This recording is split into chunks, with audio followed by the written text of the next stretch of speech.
15,000 Romans die in 3 hours. Most of them never see who kills them. The fog is still on the lake when it ends. 217 BC. Lake Trasimene. Hannibal picks a road between hills and water and waits for Rome to fill it. This is Roman nights. We go back. We listen. We stay a while. 6 days before this. The consul has been watching smoke for 5 days. This morning he stops watching. Chapter 1. Smoke above the hills. The smoke went north. Started at dawn. A farmhouse near Cortona. Then another. Then a grain field cut in early June before the harvest. That is not how you cut grain in June. Not unless you are making a point. The farmer's name is not recorded. He was working the south field when they came. The grain was 3 weeks from harvest. He had checked it that morning the way he checked it every morning. Pulling ahead. Biting into it. Testing the weight. 3 weeks, maybe less if the weather held dry. He saw the column on the road before he heard it. Dust first. Then the sound. Then shapes. A very large number of men moving south. He watched from the south field for a moment. Then he went inside. He had been farming this land since his father left it to him, which was 22 years ago. He had farmed it through a drought. He had farmed it through 2 bad winters. He had farmed it through the wars that Rome fought in the north. There had been many. Until now, they had not affected this valley. He sat in his house and listened to the column pass. The sound went on for a long time. When it was quiet again, he went back to the south field. The grain was still there. The heads were heavy and close to ready. The stalks were still standing. He looked at the south field for a while. He went back inside. He did not know yet that tomorrow the field would be gone. He did not know about the man 2 miles north.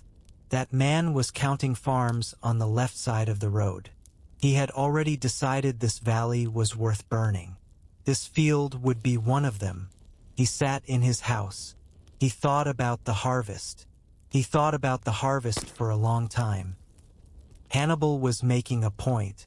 He moved through Etruria the way a man moves through a room he already knows.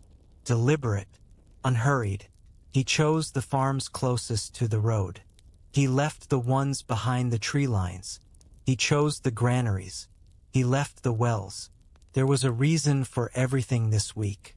The reason had a name. The name was 20 miles north, watching smoke.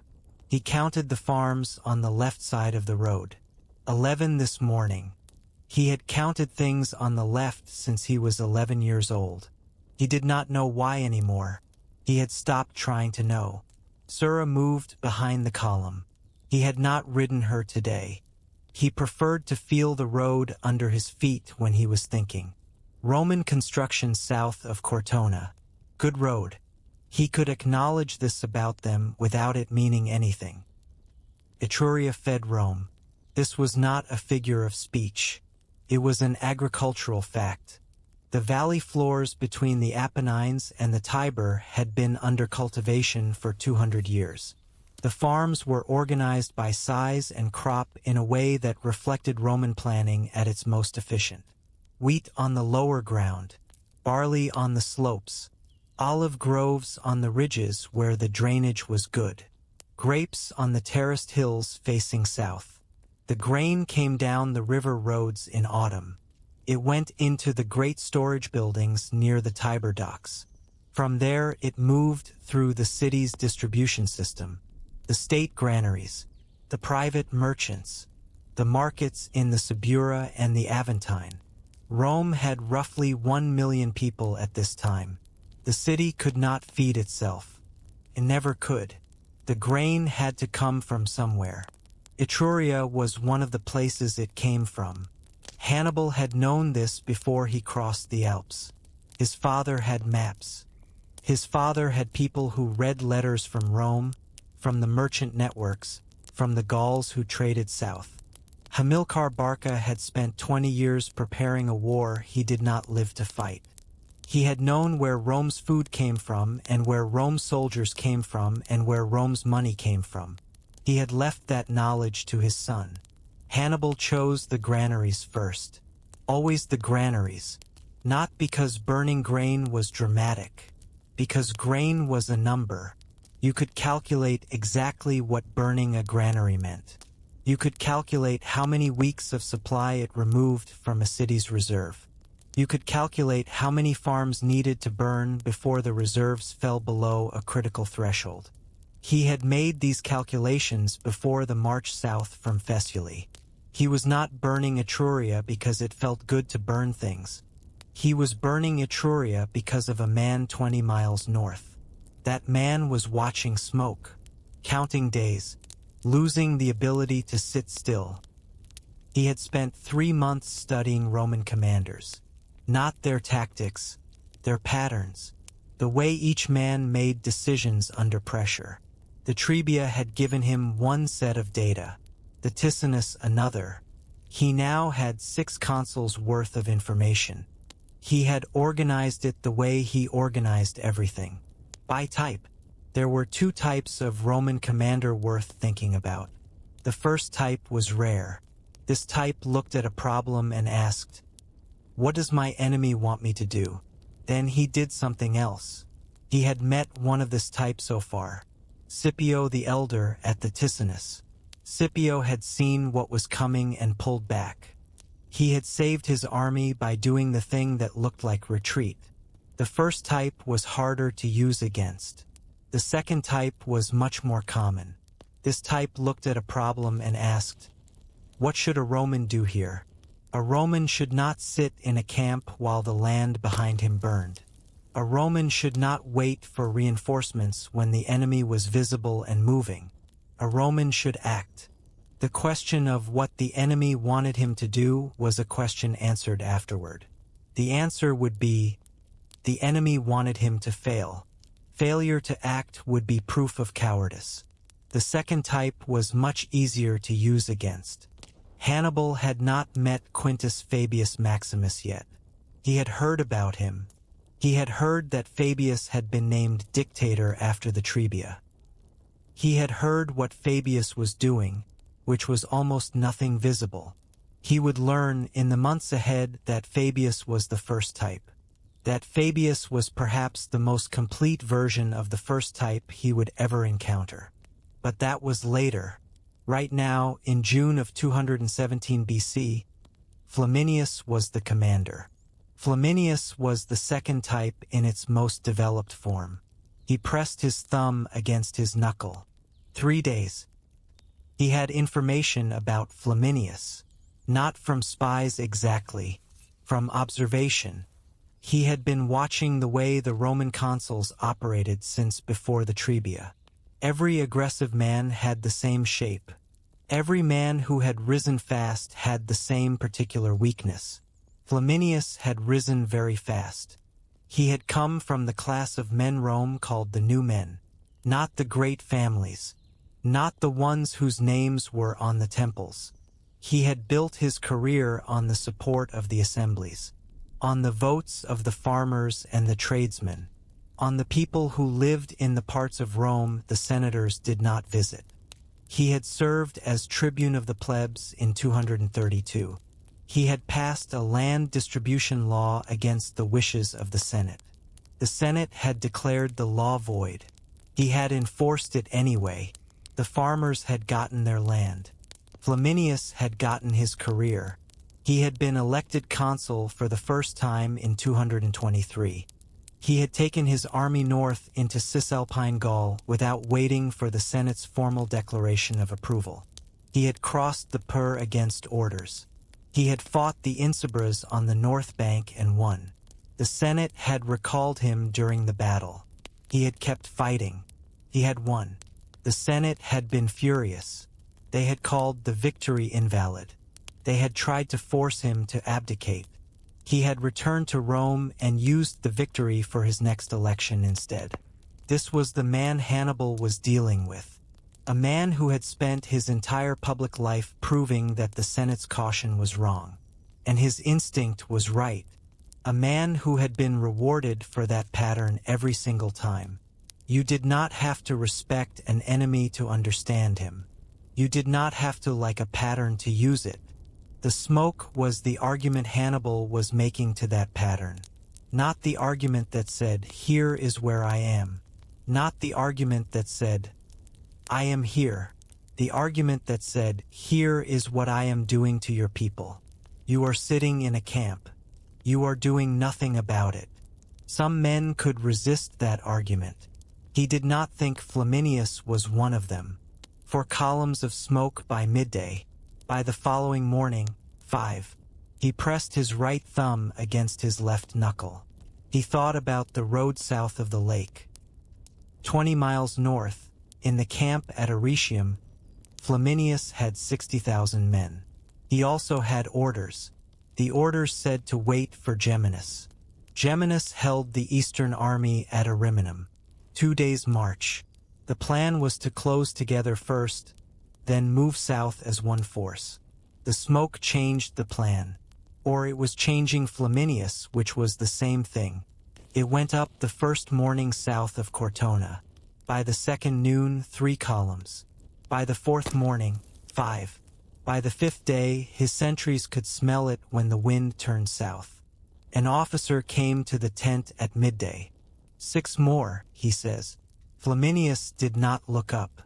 It has been 5 days, the officer says. Flaminius looked at the smoke. It was very clear that morning. The sky above Etruria was blue and the smoke was the only thing moving in it. 5 columns, steady and patient. They were not the smoke of an army burning on the march. They were the smoke of a man who had time. He had been elected twice. He had built the road that now carried his name. The Via Flaminia ran north from Rome through the Apennines and into Ariminum. 220 miles of Roman engineering. It had taken 4 years and the full resources of his first consulship. The Senate had questioned the cost. He had built it anyway. He had given Rome the Circus Flaminius on the field of Mars. A racing venue for the people, not for the senators. The senators had their seats. The people had their circus. That was the distinction he had drawn deliberately in stone. He had governed Cisalpine Gaul after his first consulship. He had redistributed the Ager Gallicus, the public land in the north, to Roman citizens who needed it. The Senate had argued that the land was not available for distribution. He had distributed it. He had fought the Insubras and won. He had fought them without authorization and won. The Senate had tried to call him home mid-battle. He had kept fighting. The Senate had never approved of him. This was not a surprise to him, and it was not a problem for him. The Senate's approval was not what had put him here. The people's votes had put him here. 60,000 men waiting in Arretium had put him here. The farms were burning. The question was whether to answer questions now or later. He understood what Hannibal was doing. He was not a stupid man. He knew the smoke was calculated. He knew the distance between the fires and his camp was calculated. He knew that everything about this week was designed for him specifically. It was designed to make him move. Knowing this did not help. When you have built your entire career on moving when others would not. When you have been right every single time. The calculation does not work the way it should. You cannot separate the knowledge that you are being used from the feeling that you are right. They are too close together. They have always been too close together. He knew this about himself. He told the officer to leave. The camp at Arretium had been in place since April. 2 months is a long time for an army to stay in one place. The men had dug in well. They had organized the camp the way Roman armies always organized camps. The main gate facing the expected direction of attack. The tent lines in their proper sections. The latrines at the eastern edge. The horses on the north side, downwind. The camp had become a small city. It had its routines. It had its problems. It had its politics. The men knew about the smoke. You could not keep that from 60,000 people. The sentries mentioned it. The men on the outer perimeter watched it rise every morning. By the third day, it was the topic of every mealtime conversation in the camp. What they said was, "We should move." What they meant was, "We have been sitting here for 2 months and we would like to do something." This is the thing that senators did not fully understand and consuls learned early. An army that is not moving is not a stable thing. It is a very large group of people with weapons and time and opinions. The longer it stays in place, the more opinions it develops. The opinions are not always helpful. Flaminius understood this. He had been with armies long enough to know that an army's willingness to fight was a resource that depleted. You could not hold it in place indefinitely and expect it to be what it was on the first day. The men who had come down from the north in spring were ready to fight then. 2 months of waiting in Arretium had not made them more ready. It had made them ready in a different way. The specific, directed readiness of soldiers who want the thing to start. He also knew the political calendar. His consulship ended in the spring of the following year.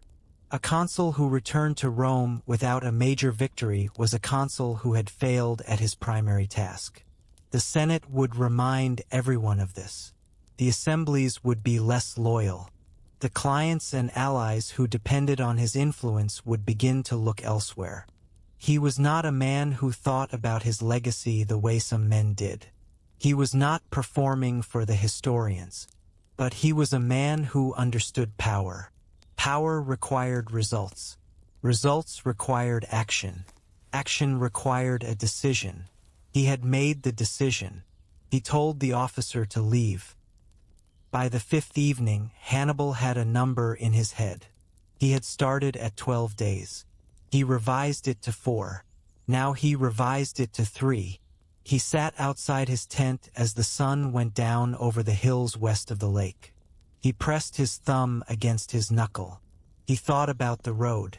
He had walked it at night 2 weeks earlier, before the army moved south from Fessuli. He had left the guards at the south entrance and walked north alone. One torch held low. Hills on the right, water on the left, the road between them. In the middle section it narrowed to the width of 4 men walking in formation. In some places a man standing on the hillside could throw a stone and reach the water below. He had tested this. He had counted 17 positions above the defile where a man could stand and see the road. Left side first, then right. He had extinguished the torch and stood in the dark. A lake held things differently than a river. The Trebia carried everything downstream. The Ticinus carried everything downstream. A lake held what came into it, kept things. He thought about this on the walk back. He thought about it now. On the 6th morning, Flaminius called his officers. "We move south," he says. One of them starts to speak. "Geminus is 2 days east," the officer says. "We have 60,000 men," Flaminius says. "Geminus does not need to hold our hand. The Senate's orders," he says, "were written in Rome," Flaminius says. "Rome is not burning. Etruria is." He looked at his officers. Good men, careful men. He had not survived 2 consulships by being careful. "We march at noon," he says. He did not send a message to Geminus. He will be remembered for that. Not for the road. Not for the circus. For this. For the morning he looked at smoke and decided he had waited long enough. That night, in the camp at Arretium, Flaminius sat outside his tent for a long time. The fires were low. The sentries walked their circuits. Far to the south, a faint orange line held where the last fires had not finished. He thought about sending a message to Geminus. He turned the question over the way a man turns over a coin he already knows the answer to. Ariminum to here was 2 days.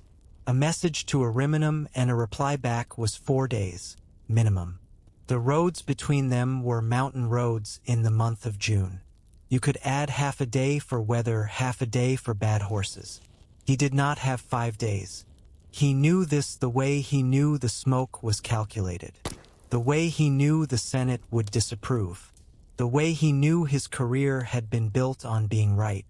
Always before anyone else admitted he was right. It was not reasoning. It was 20 years of certainty. The army was ready. The men had been in camp since April. The equipment was in order. The roads south were good. He had 60,000 men and he had been waiting long enough. He went inside. He slept without difficulty. He always slept without difficulty before a major action. This was something he had learned about himself years ago. Some men could not sleep before a battle. He was not one of them. The decision once made was made. You did not spend the night revisiting decisions.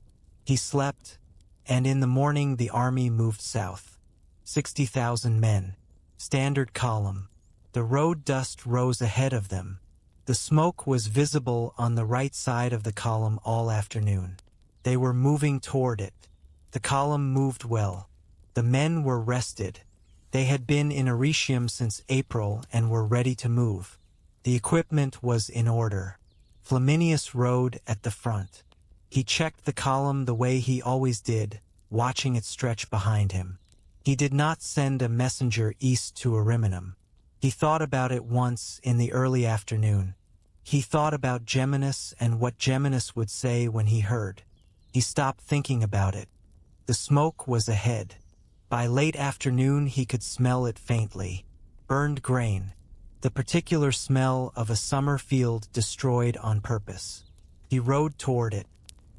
In the middle of the column, a soldier named Marcus walked.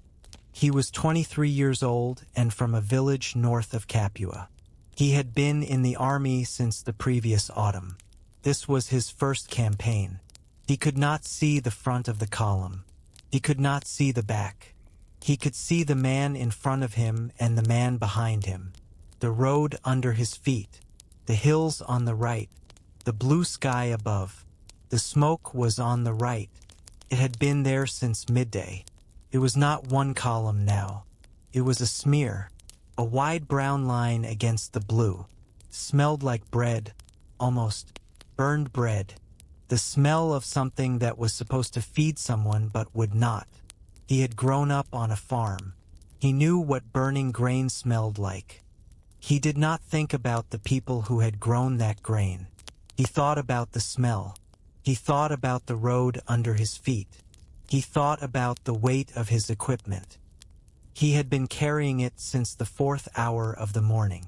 It had reached a certain balance with his body. Not comfortable, but a different version of himself. A heavier version. One that moved more slowly and made sounds when it moved. He thought about the man in front of him.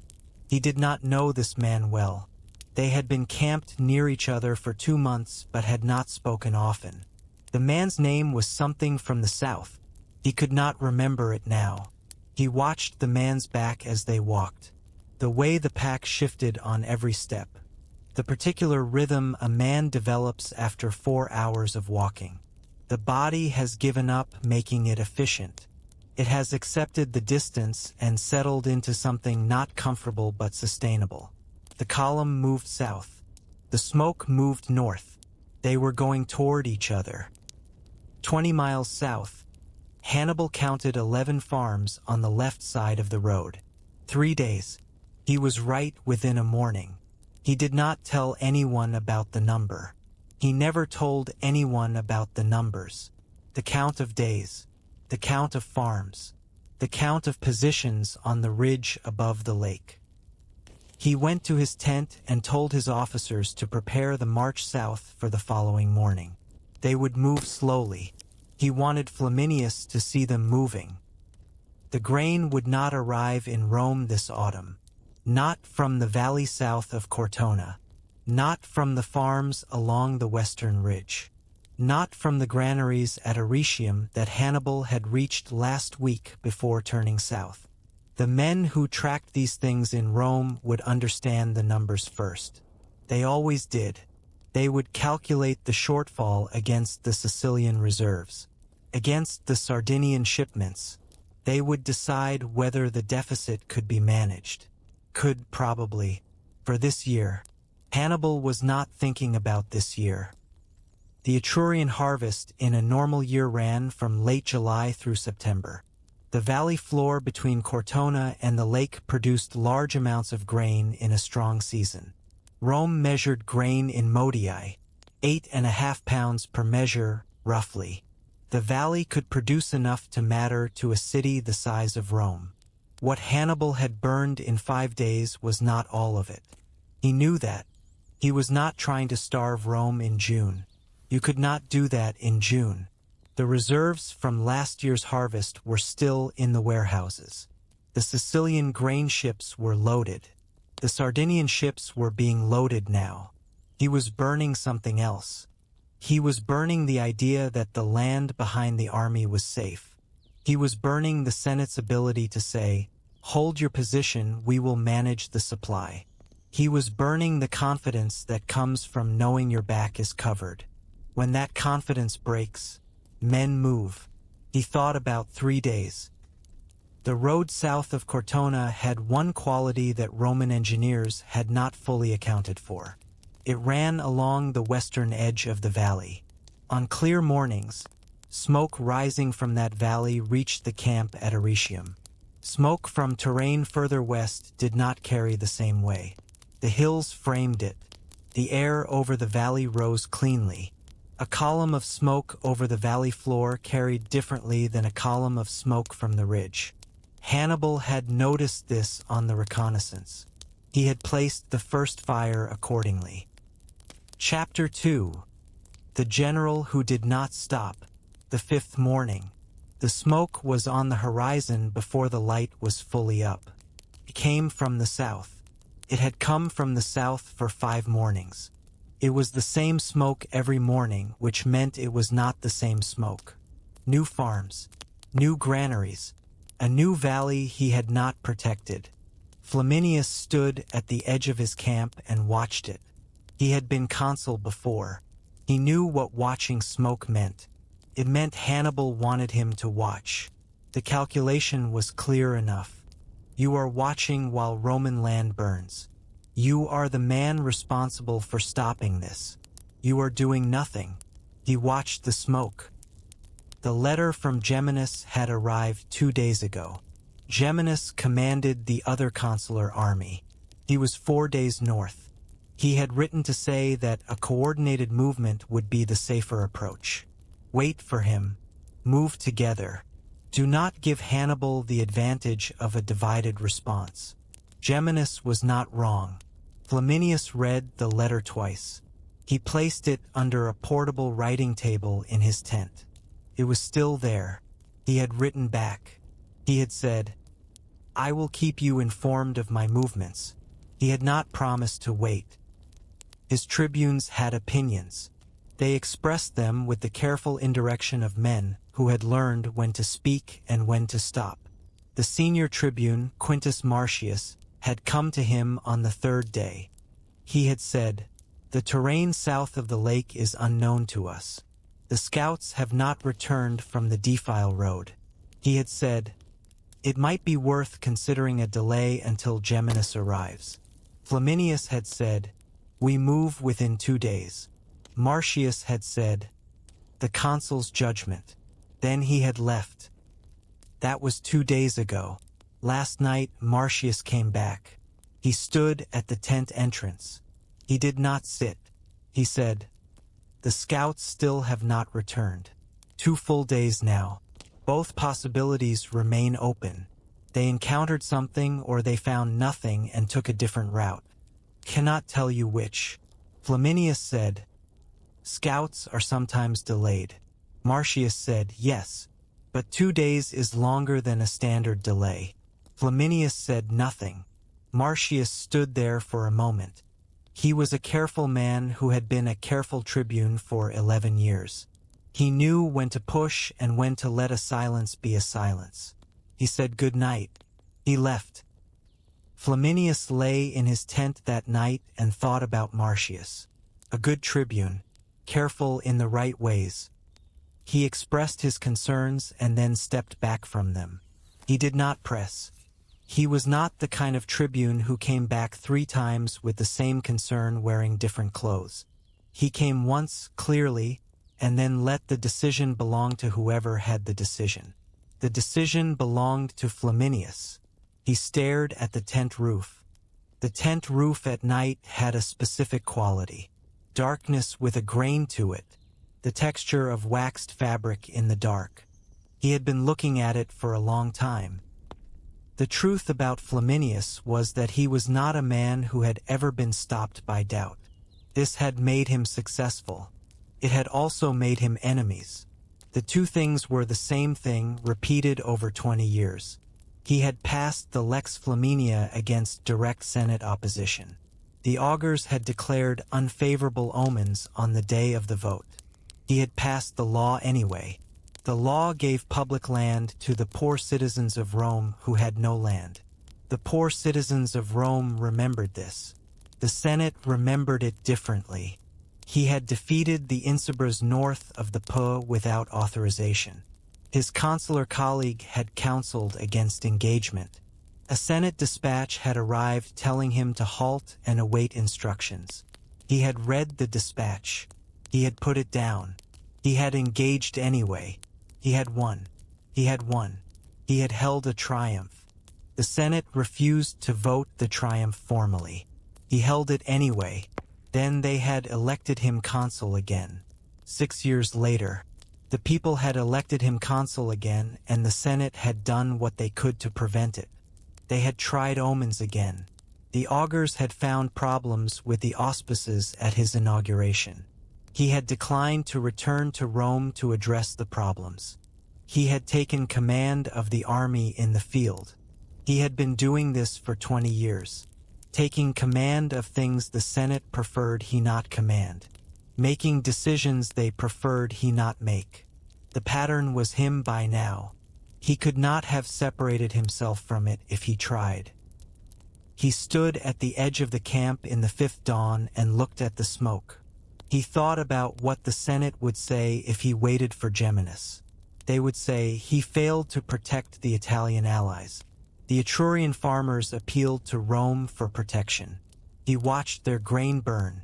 He sat in his camp for 6 days and he did nothing. He is unfit for the command Rome gave him. He thought about what the Senate would say if he moved alone.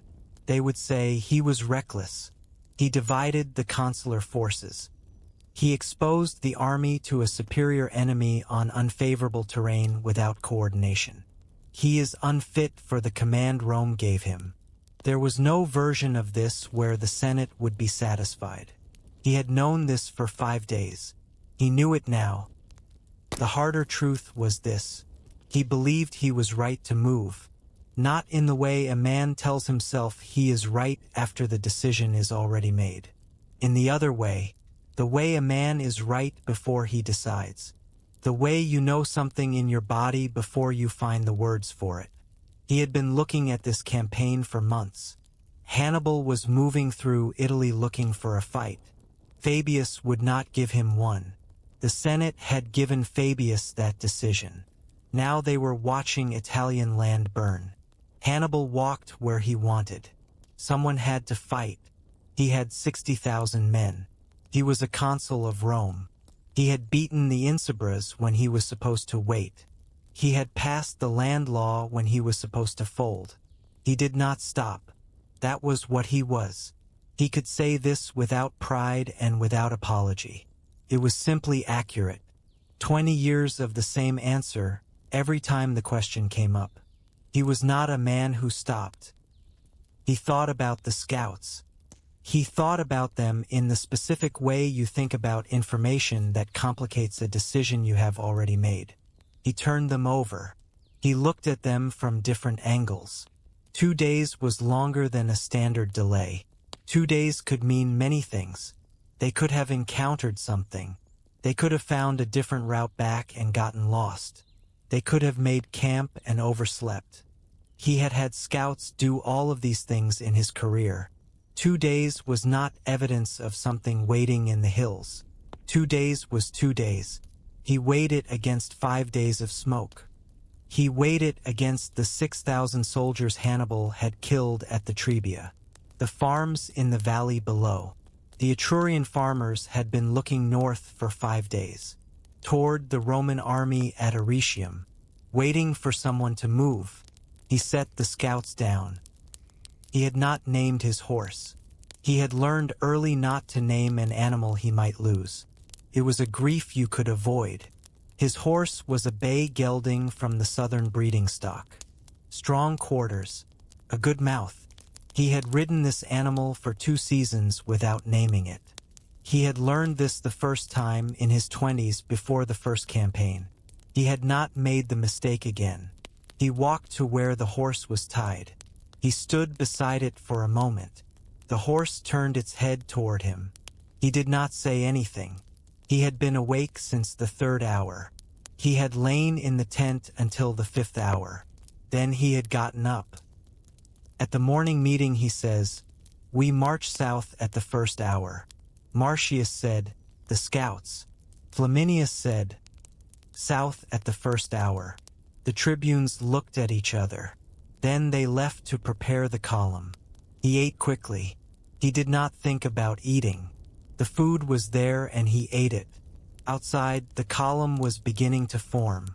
The particular sound of 60,000 men beginning to move. Iron and leather and animals. The sound of men talking. Then men not talking as the orders came through. A column forming was one of his favorite sounds. He had heard it many times. This morning it sounded like every other morning. He did not write to Geminus. He had written 3 times already. He did not have anything new to say. When the column moved, Geminus would know. He could send a rider south to report back. They could coordinate afterward. If the engagement went well, coordination would be simple. He did not finish the thought past that point. He had learned not to. You do not think about what can go wrong. You think about what must happen in the correct order and you prepare each thing. When the first thing happens, you prepare for the second. He had been doing this for 20 years. It had served him. He believed it was still serving him. He mounted and rode to the front of the column. The smoke from yesterday's fires was gone. The sky south of the hills was clear. A June morning in central Italy. Hot by midday. He thought about the smoke being gone. He thought about it for only a moment. Then he rode south. The column moved behind him. He could hear it. All of it. The 3 miles of it. The front, which he could see. The middle, which he could hear. The end he could not hear clearly. It was there. Following the man ahead. Following the man ahead of that. Following the sound. He rode south. He did not look back. Chapter 3. A road between 2 things. The road runs between 2 things. On the right, hills. Not high. The kind that look small until you are trying to cross them. Wooded on the slopes. Thick enough that a man walking along the ridge would be invisible from below. Even in daylight. On the left, the lake. Trasimene. Still in the early morning. Flat and gray in the hour before dawn. Like something that has been waiting a long time. Between them, the road. A Roman road, which meant it was direct, which meant it had no choices in it. It went where it went. In the middle section, it narrowed. Hills and water pressed together here. The road ran between them with the confidence of something that did not know it had no room. Hannibal had measured the width with his steps, walking it in the dark 2 weeks earlier. For men wide at the narrowest. Sometimes 3. He had walked it in the dark. 1 torch held low. No guards. The lake was very quiet that night. No wind at all. He could hear the small sounds the water made against the road stones at the edge. Not waves. Smaller than waves. The sounds of water that had been pressed into a narrow place and was moving along it without purpose. Patient sounds. The sounds of something that had been here longer than the road and would be here after. He moved slowly. He did not need to rush. The army was camped to the south. He had left the outer guards at the edge of the tree line and walked in alone. He had told no one where he was going. This was a habit from Spain. Some things you needed to see by yourself. He held the torch low, close to the ground. Enough light to read the road surface. Not enough to be seen from the ridge above. The road surface here was older than the sections near Aretium. Less maintained. Some of the stones had shifted. In places the mud had come up between them. In the spring, with the snowmelt coming down from the hills, this section would be worse. It was June now. The road was firm. He counted his steps. He counted the positions on the hillside above the defile. 17 places where a man could stand with solid ground under him and see the road below. He noted the angles. Some of them were very good. He extinguished the torch. He stood in the dark for a long time, looking at nothing. The hill above him was not visible. Neither was the road ahead. The lake to his left was a sound and a smell rather than a shape. Cold mud. Moving water. The faint trace of fish and reeds and the deep chill that comes off still water before dawn. He turned his head left, then right. He was testing something. The sound of the road carried differently depending on which way you faced. When he faced north, the sound of the water against the stones was clearer. When he faced south, the hill above absorbed it.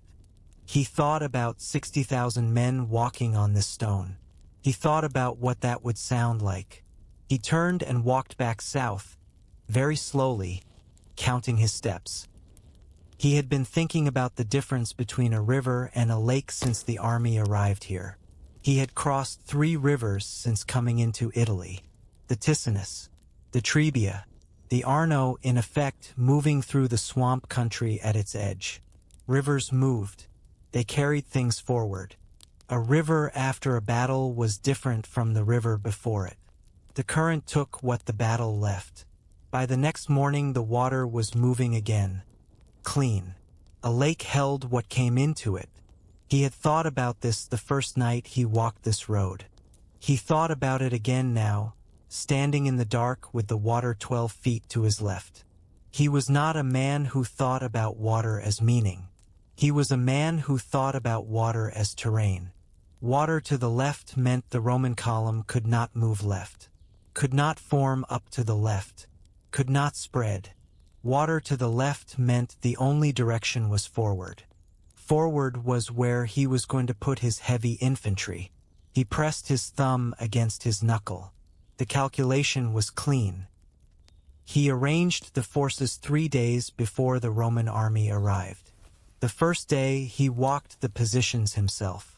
He went to each point on the hillside where a unit would be stationed. He stood at the point. He looked at the angle. He looked at the road below. He walked to the next point. Took most of the day. His officers accompanied him at a distance. He did not ask for their opinions while he was walking. He asked afterward when they were back at the camp. They had questions about the northern section. He answered the questions. He revised one position, moving it 20 feet north to improve the angle of approach to the road. He did not revise any other positions. The second day, the units moved into their preliminary positions for a practice. Not the full positions. Close to them. He wanted to see the timing. How long each unit needed to move from rest to attack position on that specific terrain. Timing was everything. Not the individual timing of each unit. The relative timing. The Balearic slingers needed to reach their eastern ridge before the cavalry closed the western entrance. The heavy infantry needed to be in position above the road before the column was fully inside. He timed each movement. He made adjustments. He ran the movements again. The third day, the units moved to their final positions. On the second night, a young Iberian soldier named Adrian lay on the north-facing slope above the defile. He had been with the army since the Ebro. He had crossed the Alps. He had fought at the Ticinus and the Trebia. He was 20 years old. He had been at war for almost 2 years. He was very good at lying still. He lay on the slope on his back, looking up through the oak leaves at the sky. The sky was clear. Stars. The kind of sky you got in June in the hills above a lake. No cloud. No moon.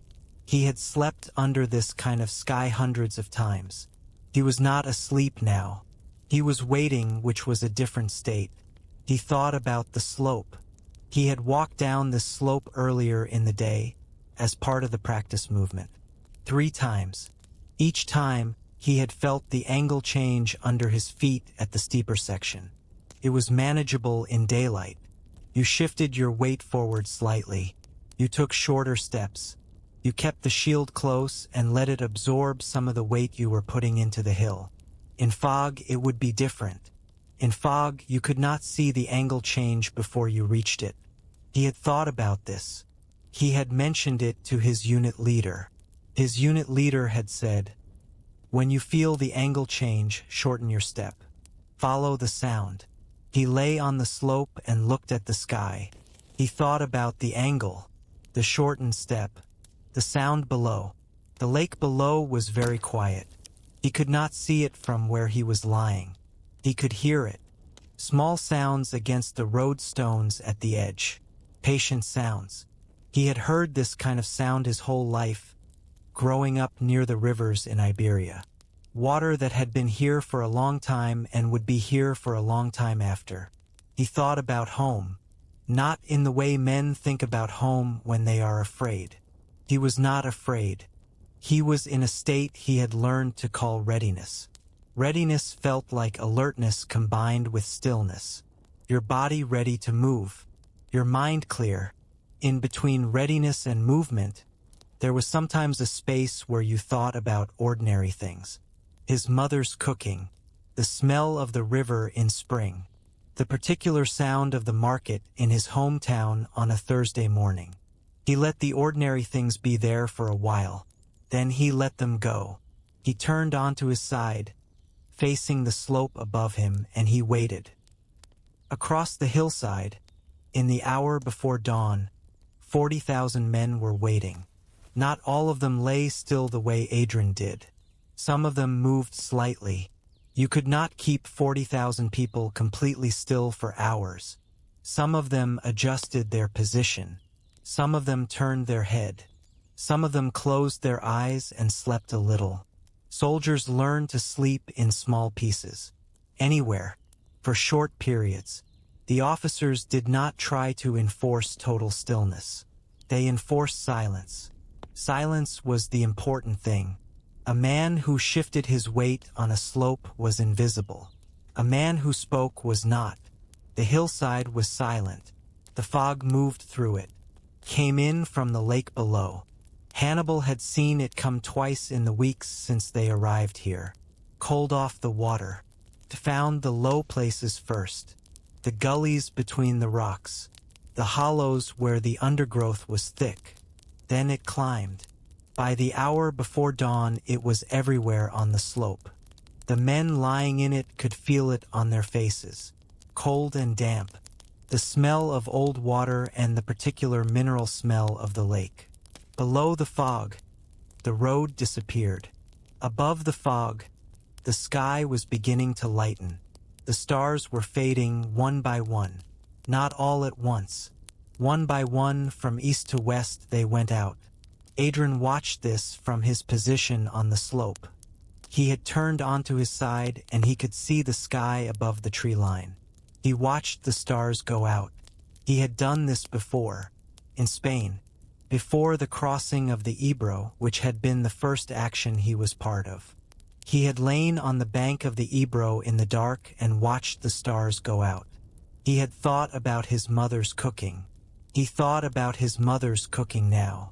She made a stew with dried fish and peppers and something else he had never been able to identify. She had never told him what was in it.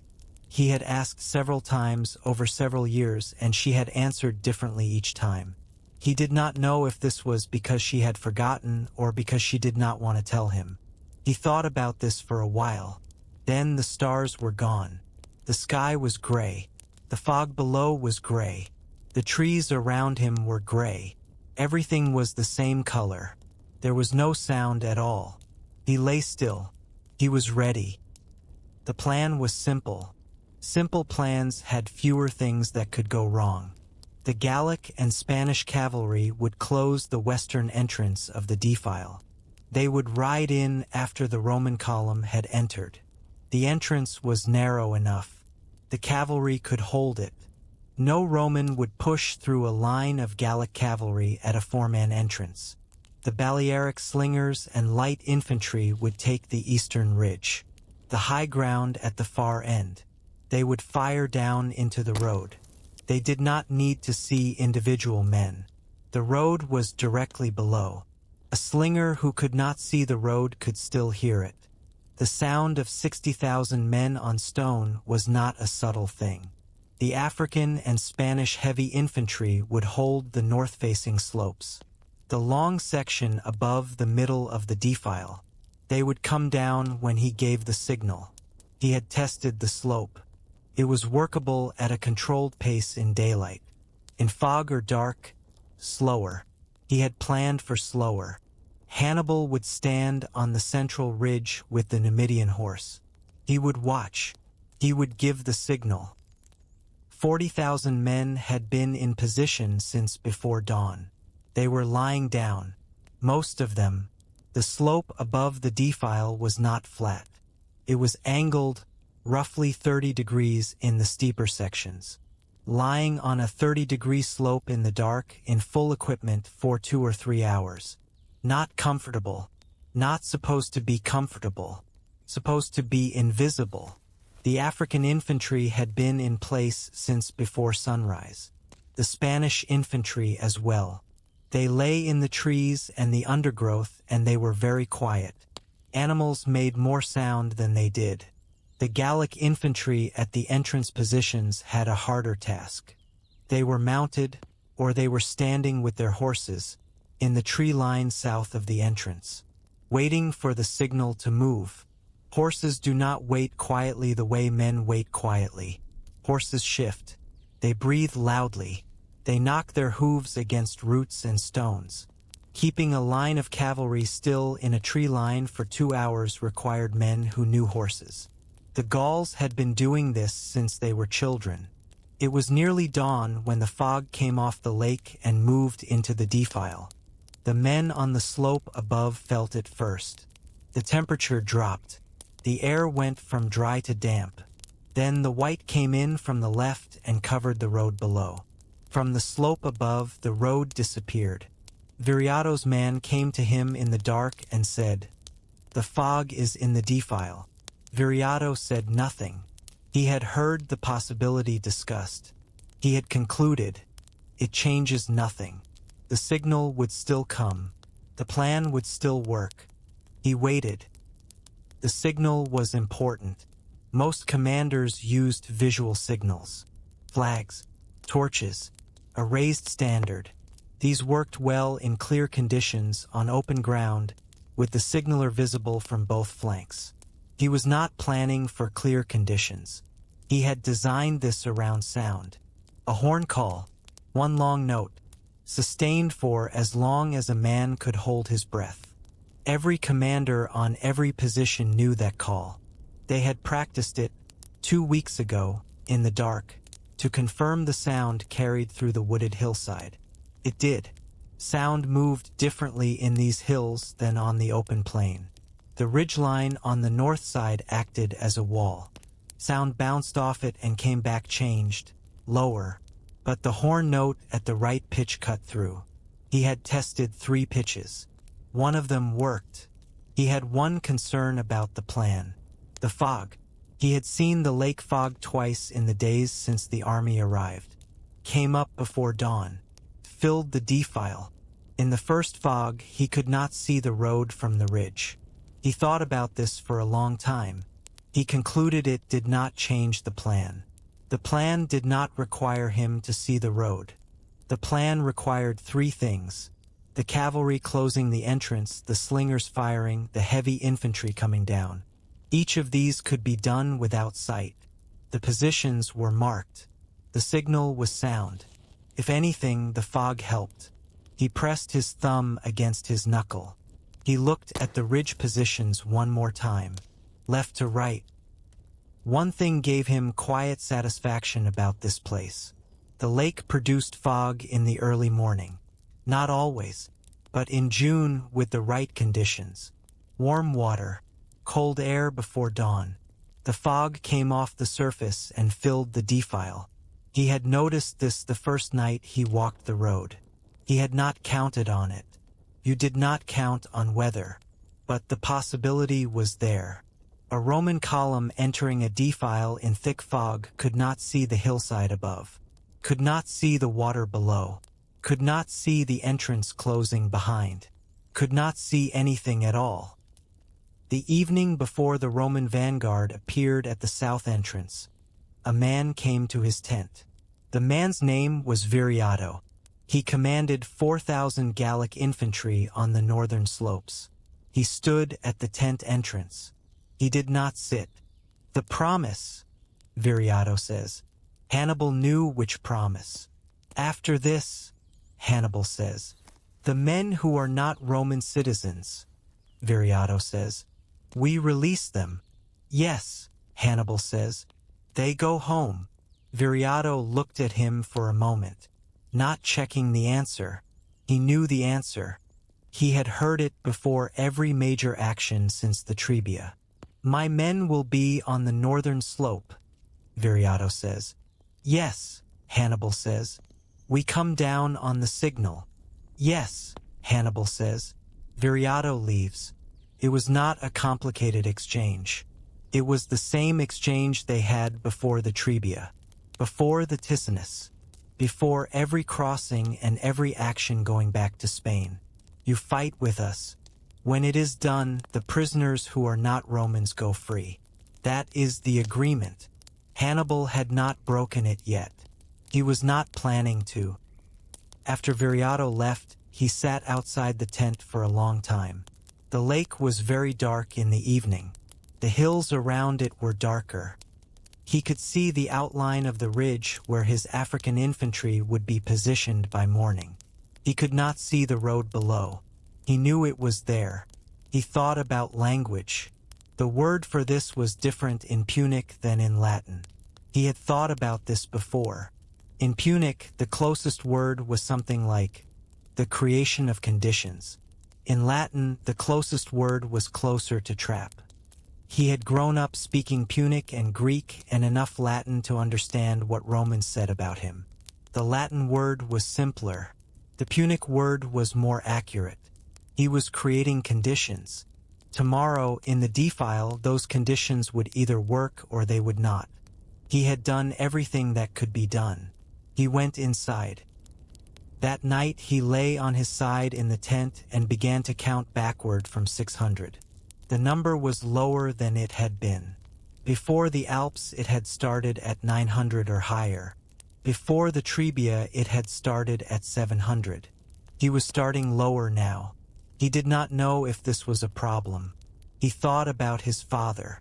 Hamilcar had taught him one thing above others. You do not think about what can go wrong. You think about what must happen in the correct order and you prepare each thing. When the first thing happens, you prepare for the second. You do not get ahead. He had been ahead once in the mountains. He had thought about Spain while men were dying in the snow. That had been a mistake. He thought about the signal. He thought about the position of the Gallic cavalry at the entrance. He thought about the angle of the fog off the lake on a June morning with the right wind. He thought about Flaminius. He did not think about Flaminius often. He tried not to think about the men across from him. It was a habit from early in his career. Think about the man as a man, and you start making decisions around what he might do next. Useful to a point. Past that point, it becomes a weight. He thought for a moment about Carthage. Not the city as it was now. The city as he had left it at 9 years old, when his father took him south. He remembered the harbor in the morning, the smell of it, salt and rope, and the smell of a port that had been a port since before anyone could remember. The smell of things that moved between places. He had asked his father to take him on the campaign. He had been very young. He did not know what he was asking. His father had said, "Do you know what war is?" He had said yes. His father had said, "What is it?" He had not had an answer that satisfied either of them. His father had taken him anyway. He was lying in a tent above a lake in Italy. 26 years later, the harbor smell of Carthage was very clear to him. He did not know why it came at these moments. Before the big things. The night before the crossing of the Ebro. The night before the Alps began. The night before the Trebia. The harbor. The rope smell. The sound of the water against the stones. He thought about the water against the stones. He thought about the water against the roadstones here. The same small patient sounds. Water that had been here longer than anyone. He was at 400 and something when he slept. Outside the tent, the lake was very quiet. The hills were dark. In the morning, the scouts came back. The Roman column was at the south entrance to the defile. 60,000 men in standard march order, moving at the pace of a column that did not know what was in front of it. Cavalry at the front, infantry behind, standards up. He went to the ridge. He looked at the south entrance. He looked at his positions on the hills. The fog had come in the night. It was still there. It filled the defile completely. He could not see the road. He could see the top of the hill opposite, above the fog line, sharp and clear. He could see his own hands. The ground was below him. He had walked it in the dark. He knew every step of it. The fog did not change the ground. He waited. Chapter 4. Fog on the water. June. Before dawn. The lake produces fog in this month when the conditions are right. Warm water from 3 weeks of summer sun. Cold air coming off the hills before the light arrives. The fog comes up off the surface and moves toward the land. Filled the defile. It did not ask permission. It did not announce itself. Came in from the water. Climbed the road. Covered the narrow section.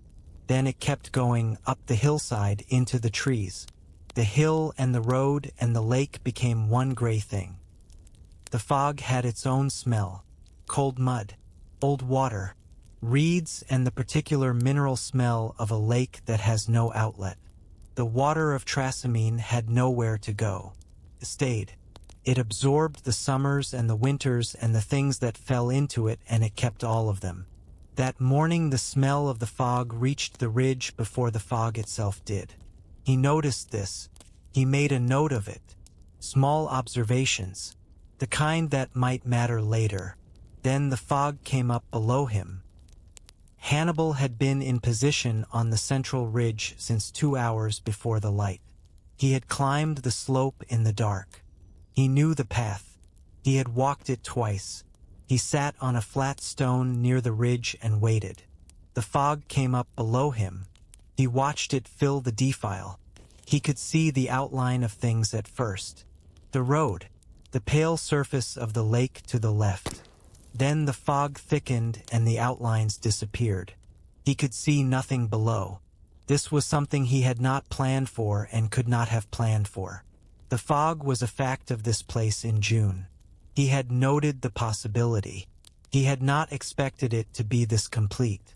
He pressed his thumb against his knuckle. He had one eye. He had lost the other in the marshes north of here, 3 months earlier. The inflammation, the cold. He had not slept lying down for a week. He had one eye now. The world looked different with one eye. Not smaller, not darker. The field of vision was the same width, roughly.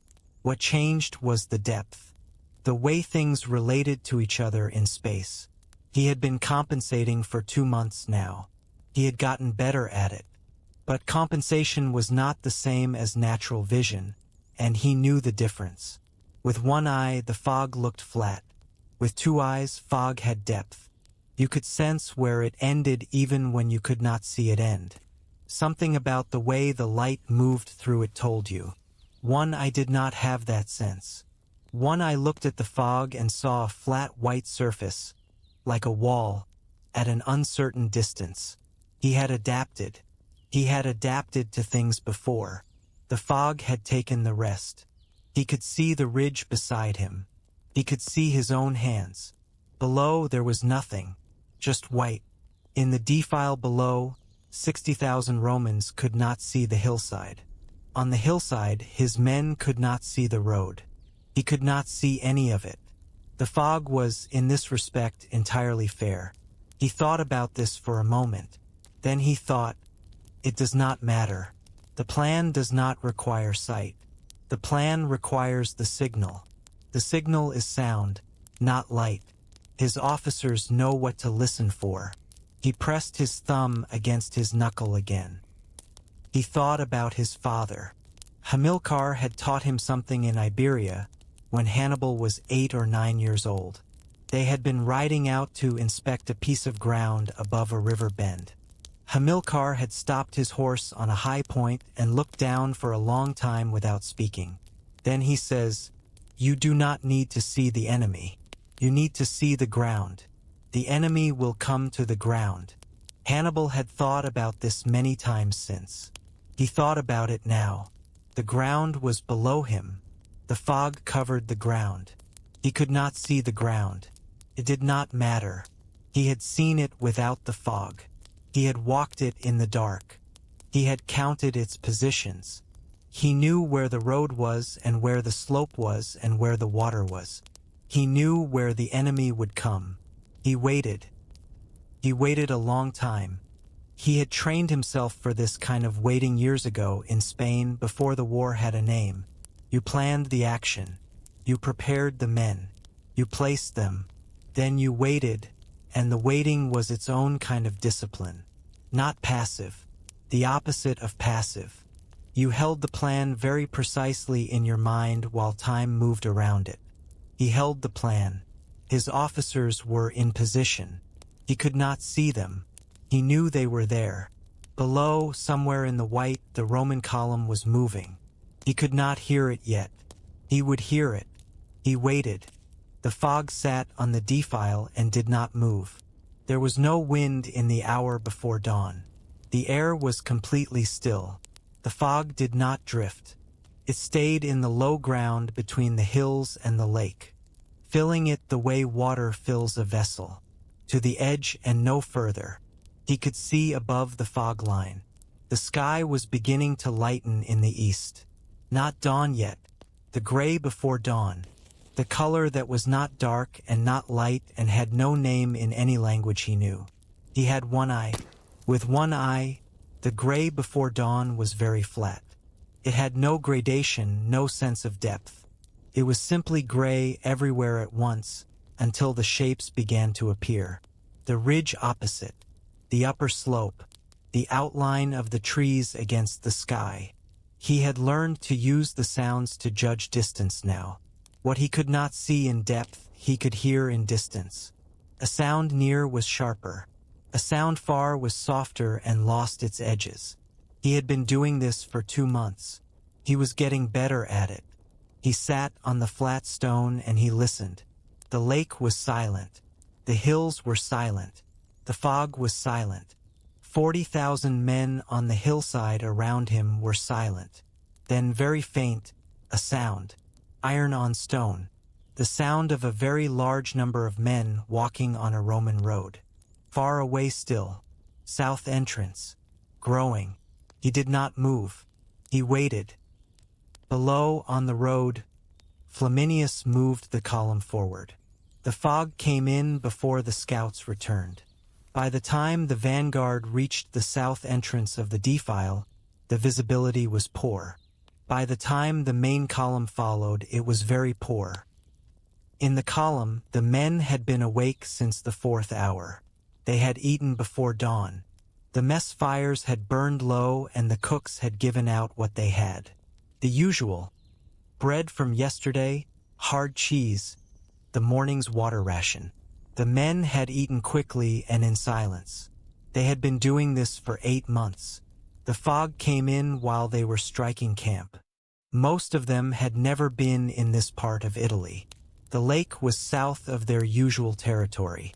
Some of them had heard the name Trasimene before and some of them had not. It was a lake. You could smell it in the fog. Cold water and the particular mineral smell of a large, still body of water. Different from the sea. Quieter than the sea. The column formed up in the dark. By the time the column was formed, the fog was thick. The man at the back could not see the man at the front. The column stretched perhaps 3 miles on the road. In the fog, those 3 miles were invisible. Each man knew the column existed because he could hear it. The sound of 60,000 men on stone, iron on stone, the breathing of mules. The men in the middle of the column could hear the front moving. They followed the sound. Marcus was in the middle.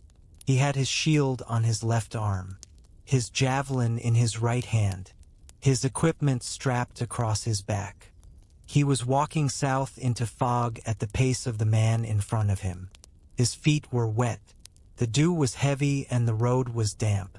His sandals had soaked through at the south entrance. He thought about dry feet. He thought about this for a while. Your body gave you what it gave you.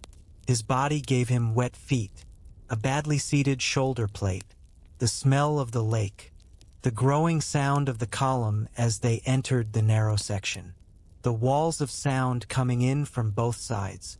He had been in Italy for 8 months. He had not been in a battle. He thought about dry feet. He kept walking. Flaminius rode at the front. He could see perhaps 20 men ahead of him, perhaps 30. The road was a gray shape in front of his horse. The hills were a darker gray on the right.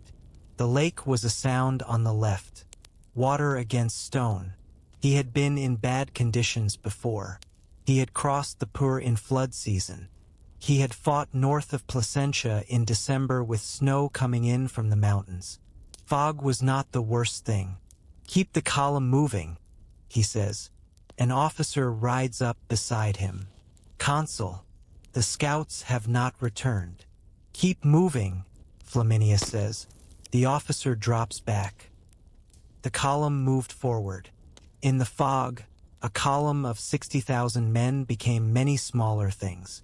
Each man could see the men directly in front of him. He could see the men directly behind. He could not see anything else. The sound of the column was everywhere. Iron on stone, the leather creak of equipment, the breathing of animals, the particular sound of a large army in fog. Something that cannot see itself, something that does not know it. Flaminius could hear the column behind him, the front of it, then the middle, then the sound diminishing into the white behind. He could not hear the end. He could not hear the scouts. He rode forward. The road bent slightly north here. He had studied the map. He knew the road bent. He knew the defile narrowed ahead. He had fought in worse terrain. He rode forward into the gray. The road felt different in the fog. Not the surface. The surface was the same packed earth it had been the day before. It was the sound that was different. Sound traveled strangely when the air was heavy like this. Voices disappeared quickly. The column behind him was close but sounded far. He had been riding for perhaps a quarter hour when the road narrowed. He had not looked at the map this morning. He had studied the route the day before. He knew the road bent north and narrowed in the middle section. He felt the narrowing before he saw it. The sound changed. The lake came closer on the left. The hillside pressed in on the right. He looked up. The hills were very close here. He could not see the top of the ridge. The fog covered it completely. A name came into his mind. He did not say it aloud. It was the name of the action he had not taken. the precaution he had not ordered.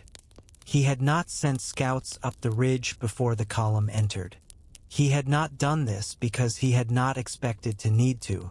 He sat on his horse in the fog and thought about this for a moment. He had done it in Gaul. He had sent scouts up the high ground before every significant movement. He had learned that habit in his first campaign. A legate who had not followed it had nearly gotten him killed. He had followed it for 20 years. He had not followed it this morning. He had not followed it because the scouts from the previous afternoon had returned with nothing concerning. He had not followed it because 60,000 men seemed like enough. A force large enough to threaten 60,000 men, hiding in the hills. It had not seemed like a serious possibility. He had not followed it because he was already late. 5 days of smoke. 5 days of waiting. He kept riding. He had fought in worse terrain. He had fought the Insabras in heavy forest north of the Pa. He had managed a column across a flooded river in autumn. He was not a man who stopped because of discomfort. The column kept moving. The sound kept changing. Above the column, the fog sat on the lake surface. The fog came off the water and moved toward the land. What was left behind was flat. Completely flat. No wind. No current. The color of old iron. The lake had been here since before the road. It had been here since before anyone had a word for it. It would be here after. It held the fog a little longer than the hills did. It gave the fog up slowly. It did not rush. The sound of 60,000 men on stone moved across the surface and was absorbed. At the south entrance of the defile, the Gallic and Spanish cavalry waited. They had been in position since before the light. The Roman column was entering. Viriato had watched the vanguard pass. Then the main column. He counted the time. He counted the men. He did not move. The agreement was, let the column enter. Let the bulk of it pass the entrance point. Then close. He watched. In the middle of the Roman column, a soldier named Marcus walked. He was the same soldier who had walked south through Etruria the day before. He had slept badly in the temporary camp outside the south entrance. His equipment was damp from the fog that had come in before midnight. He could not see the man in front of him. This had not happened before in 8 months of soldiering. He had always been able to see the man in front of him. The column might be long. The column might be spread across difficult terrain. But you could always see the back of the man ahead. In the defile, in the fog, he could not. He could hear him, the particular sound of the man's equipment. A creak in the shoulder plate that had been badly seated since Aretium. He tracked the sound the way you track a sound in the dark. The road was narrow here. He could feel this more than see it. The sound of the column reflected off the hillside on the right. The sound of the lake came in from the left. He was between them. He had grown up near the sea. He knew what water sounded like near land. The lake sounded different, quieter. No tides, no waves, just the small patient movement of water against stone. He thought about the sea. He kept walking. The sound of the badly seated shoulder plate was ahead of him. He kept pace with it. He was inside the defile when the cavalry at the entrance moved. He could not see it. He could hear something behind him changing. The particular sound of a column changes when the end of it cannot move forward. A kind of pressure, transmitted through 10,000 men in close order, slow but unmistakable. He did not know what it meant. He kept walking. The fog made counting difficult. He was estimating. You could hear more than you could see. He listened to the sound of the column and let the sound tell him what the fog was hiding. Iron on stone has a particular rhythm when men are marching. He had heard it many times. He knew what 3,000 men sounded like. He knew what 10,000 sounded like. He waited until the sound behind him told him the column's middle had passed. Then he looked at the man to his left. He nodded once. The cavalry moved. It was not fast. The fog made speed dangerous. They moved at a controlled walk, closing the entrance the way you close a door. Without drama, without announcement, the entrance was closed. Behind them, in the fog, the rear of the Roman column could not see what had happened. The men at the back could not see the entrance they had come through. They could hear something behind them moving. They could not see it. They kept walking forward, toward the men in front of them, toward the narrowing. On the ridge, Hannibal heard the cavalry at the entrance.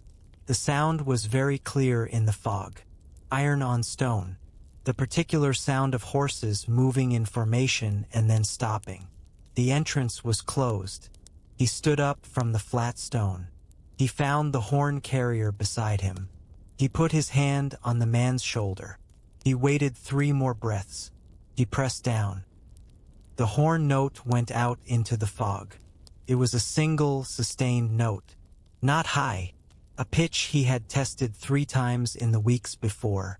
A pitch that cut through wooded hillside and fog and distance. He heard it leave the horn and go out into the white. He could not see where it went. He waited. On the hillside, on 17 positions, men who had been lying still for 2 hours heard the horn note. They stood up. He could not see them. He listened. The men on the hillside had been lying on cold ground for 2 hours. Not cold like winter, cold like stone in the early morning before the sun reaches it. The slope was damp from the fog. The undergrowth was wet. The men lay in it and did not move. 2 hours is a long time to lie on a slope without moving. Your back begins to ache. Your left hip if you are lying on your left side. Most of them were because the slope ran that direction. After the first hour, you stop feeling the specific points of discomfort and start feeling a general condition.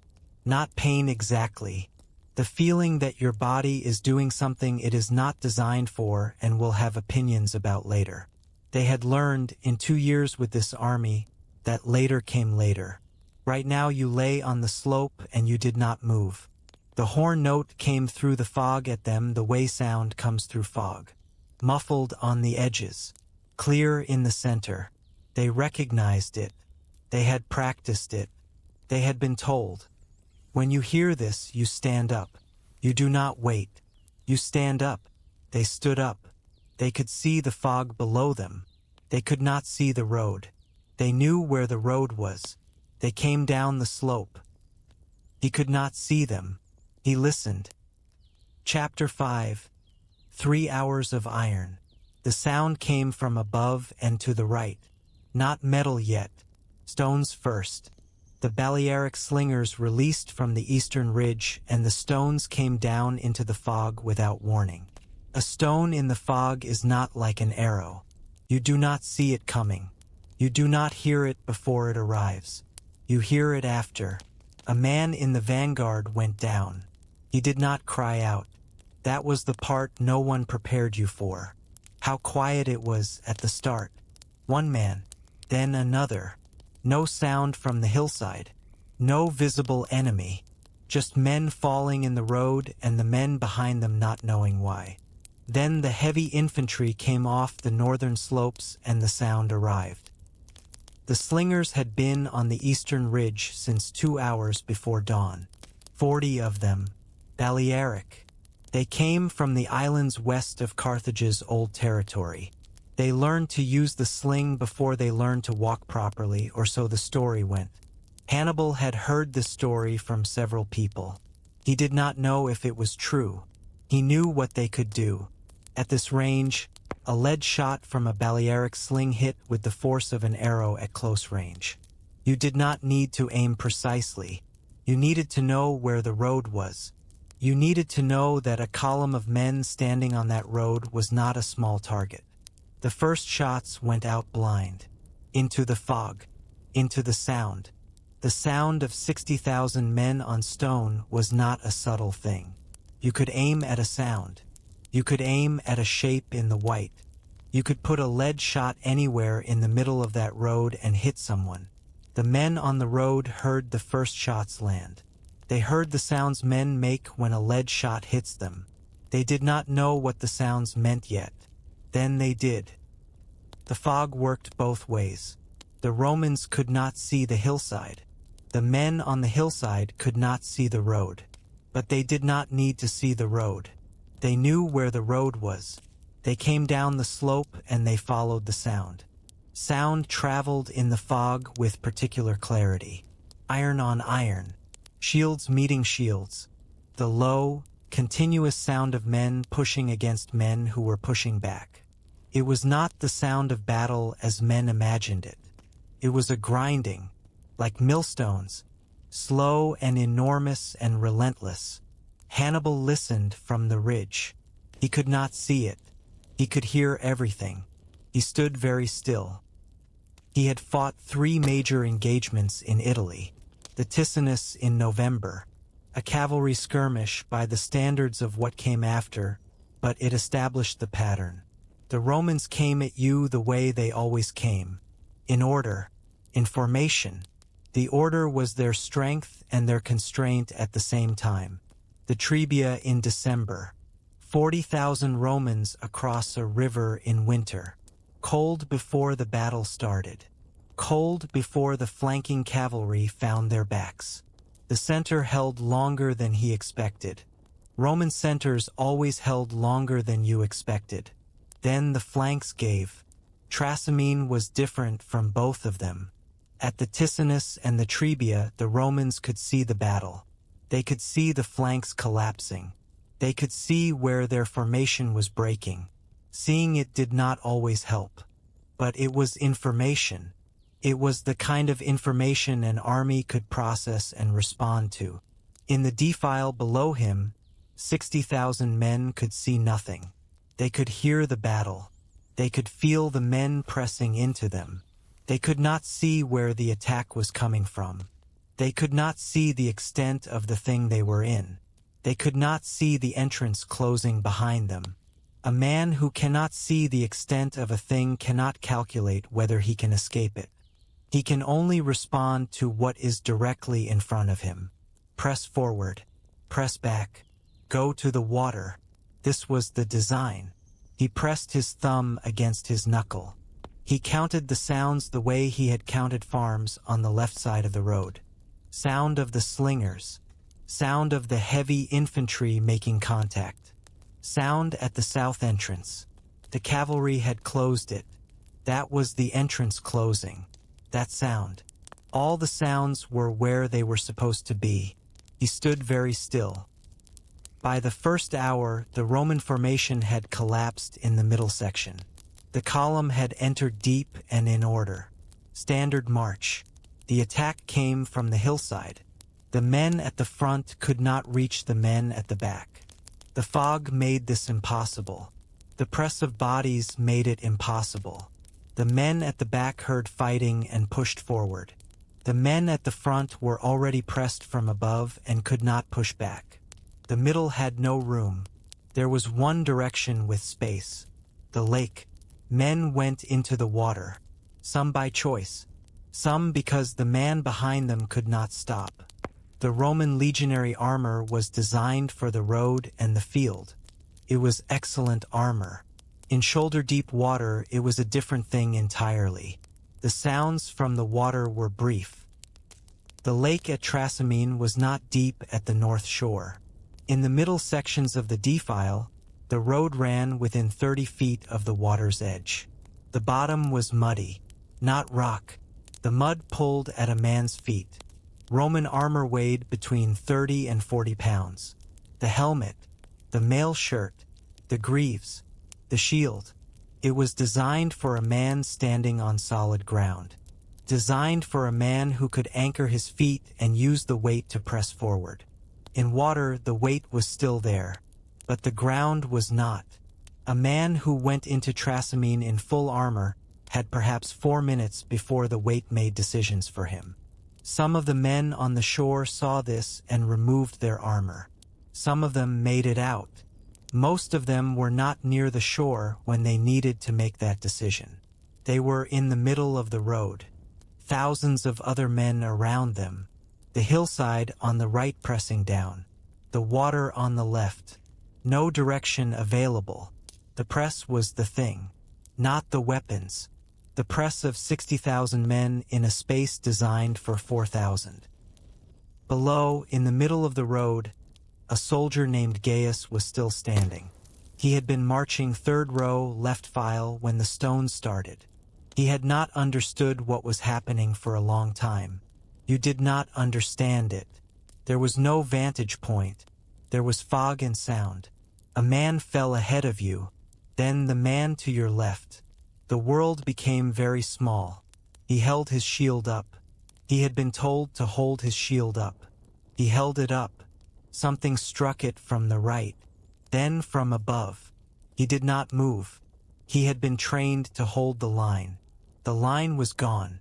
He was holding the shield up in the middle of the road, and there was no line anywhere near him. He was still holding it when the fighting moved past him. He looked at his hands. He put the shield down. He stood in the road for a moment and looked at his hands. They were not shaking.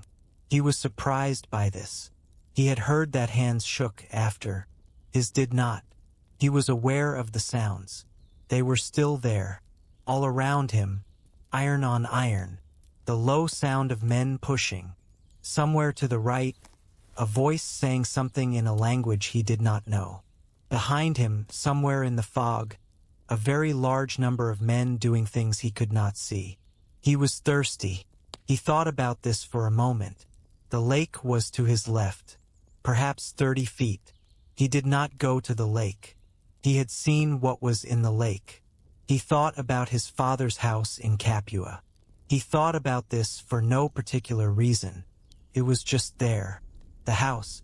The smell of the bread his mother made on the days she felt well enough to make it. The weight of the door when you pushed it in the morning before it had been opened for the day. He stood in the road with his shield down. Then he turned east, toward the open ground, and he walked. He walked for a long time. He did not run. Running seemed wrong. He did not know why. He walked at the pace he would have walked on any road, in any other morning. The fog was thinning. He could see the trees on the eastern slope. He could see other men moving the same direction. Some of them were running. Some of them were walking. He kept walking. He did not know if he was doing the right thing. He had been trained to hold the line. He had held it. The line had ceased to exist. At some point, holding a line that was no longer there became something other than discipline. He was not sure what to call it. He kept walking. The tree line was close now. He could smell the bark, the shade, something that was not iron and not lake water. He went into the trees and he kept going east and he did not look back. He walked east for a long time. The trees were oak and beech on the lower slope. The fog was thin here, farther from the lake. The light was coming now. Real light, not the gray before it. He could see the bark on the trees. He could see the ground. He had been in battle for something less than 1 hour. He could not have said how long. Time had been different in the fog. Everything had been different in the fog. Other men were in the trees around him. He could see them. Soldiers from the column in different states. Most of them were moving east. A few were stopped. One man was sitting against a tree with his helmet off. He was looking at his hands. He did not stop to ask if the man was hurt. He did not know why. He kept walking. The sound from the defile was still there, behind him, muffled now by the trees and the distance. He could not hear specific things. He could hear the general sound of something very large still happening. He thought about his training. You hold the line. You maintain contact with the man to your left and the man to your right. You do not break. He had broken. The line had ceased to exist. There was no line to hold. The instruction no longer applied. He was not sure what that meant, but he kept walking. east through trees, the sound behind him getting quieter, the light ahead getting brighter. He did not look back. He had been a soldier for 8 months. He did not know yet what he was. On the eastern slope, by midday, perhaps 600 men had made it through the trees. Not together. They had not coordinated. Each of them had found the path independently, or followed the man ahead, or simply walked east until the trees thinned and the terrain opened. They were from different units, different cohorts, different towns. Some of them were still carrying their shields. Some had left their shields on the road or in the trees. The shield was the expensive piece of equipment. You were supposed to bring it back. Some of them kept walking east. Others stopped and sat against trees and did not move for a long time. When the fog cleared, the men on the eastern slope could see the lake, the road, the hills above it. Most of them did not look back. Marcus kept walking east. He was still carrying his shield. He did not know why. He had been walking for most of the morning. His feet were wet. The fog had cleared and the sun was on the eastern hills, and it was warm now. A June afternoon in the hills north of the lake. The light was the same light it always was. The fields were the same fields. He passed a farmhouse. No one came to the door. He passed a well. He stopped at the well. He lowered the bucket and drank for a long time. He sat on the edge of the well. He looked at the hills to the east. He thought about his mother's house in Capua, the weight of the road under his feet, the sound of the column that morning in the fog. He drank again. He got up and kept walking east. Flaminius heard the attack from the front and moved toward it. He had commanded armies before, in Gaul, in the north. He had always moved toward the problem. You did not stand back and watch from a hill. You went to where the fighting was and you made decisions there. By the second hour, he was separated from most of his officers. He had a handful of cavalry. The fog was thinning slightly near the hillside. He could see shapes. The shapes were not Roman. He rode toward the northern slope. The heaviest fighting was there. He could hear it clearly. He rode toward it, and a man appeared out of the fog to his left on horseback. Gallic cavalry, not Roman. Long spear. He looked at Flaminius. Flaminius looked at him. The Gallic rider's name was Ducarius. He was from the Insubres, north of the Po, the territory above the river that Rome called Cisalpine Gaul. He had grown up in one of the smaller settlements, a day's walk from the larger towns. His family had lived there for 3 generations. He was 11 years old the year the Roman consul crossed the Po. He heard the story the way children hear the stories that will define them, in pieces, over years. At different times of day, from different people, it came to him. The crossing, the battle, the towns afterward, the name of the consul who had done it. He had grown up knowing that name. He had made it a point to know what the man looked like. He had asked people who had seen him. He had been given descriptions. When Hannibal's army came south and the Gauls joined it, he had studied the Roman consuls they would face. Flaminius had been elected consul for this year. Ducarius had found a man who had seen him in Rome and asked for the description again. Hair, build, the way he sat on a horse. He sat on a horse the way Ducarius had been told. Ducarius knew what Flaminius looked like. He says nothing. He rode forward. Flaminius raised his sword.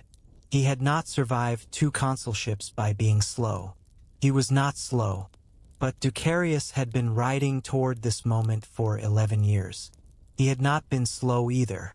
Flaminius was dead before the 3rd hour. Flaminius had come south to protect Italy. He had come south without waiting, without Geminus, without thinking beyond the smoke he was angry at. He had brought 60,000 men into a place with no exit. He believed he was protecting something. This was almost certainly true. Most men, when they make the decision that ends them, believe they are protecting something. The belief is usually the last thing to go. He had built the road that carried his name. He had given Rome the circus on the field of Mars. He had fought the Insubras and won. He had triumphed over them once. One of them had the last word. After Decarius rode away, there was a silence. Not real silence. The battle was still going. The grinding sound of the middle section. The sound of the east entrance, where men were still trying to find a way out. But around the spot on the road, for a moment, there was an absence of what had been there. No one stopped to attend to it. This is how it was. He had been a consul. He had been a consul twice. He had built things, passed laws, won battles, made enemies in the Senate and friends in the assemblies. He had been a very specific person with a very specific history. In the road north of Trasimene, he was one of 15,000. His body was found by his own men late in the afternoon. The fog had cleared. The fighting had ended. The men who found him reported it to their officer. The officer reported it to his commanding officer. It moved up the chain the way reports move up the chain. By evening, Hannibal's staff had the confirmation. Decarius did not report it. He did not know who he had killed in the fog precisely. He knew the shape of the man, the way he sat on the horse. He rode back to his unit and rejoined the line. This is the thing that histories get wrong about these moments. They make them large. They make them the meeting of two destinies, two careers, two arcs of meaning. It was not that. It was fog and sound and a man on a horse who recognized another man on a horse. Took less than 1 minute. Then it was done. The lake kept everything else. By the second hour, the retreat had become several things at once. At the south entrance, thousands of men were piling against the Gallic and Spanish cavalry. The cavalry held. The entrance stayed closed. Men who had nowhere to go pressed against men pressing from behind. The sound had no resolution. At the lake shore, the water was absorbing what the land sent it. On the eastern slope, some men had found a path up. A few hundred. They climbed the hillside into the trees and kept moving east. The trees were dark and the fog was thinning, and they did not look back. In the middle of the road, the fighting continued. This was where most of the dying was. Hannibal listened to all of it from the ridge. He did not move. The fog had thinned enough now that he could see shapes in the defile below. Not details. Shapes. The mass of men on the road. The line of the hillside where his infantry had come down.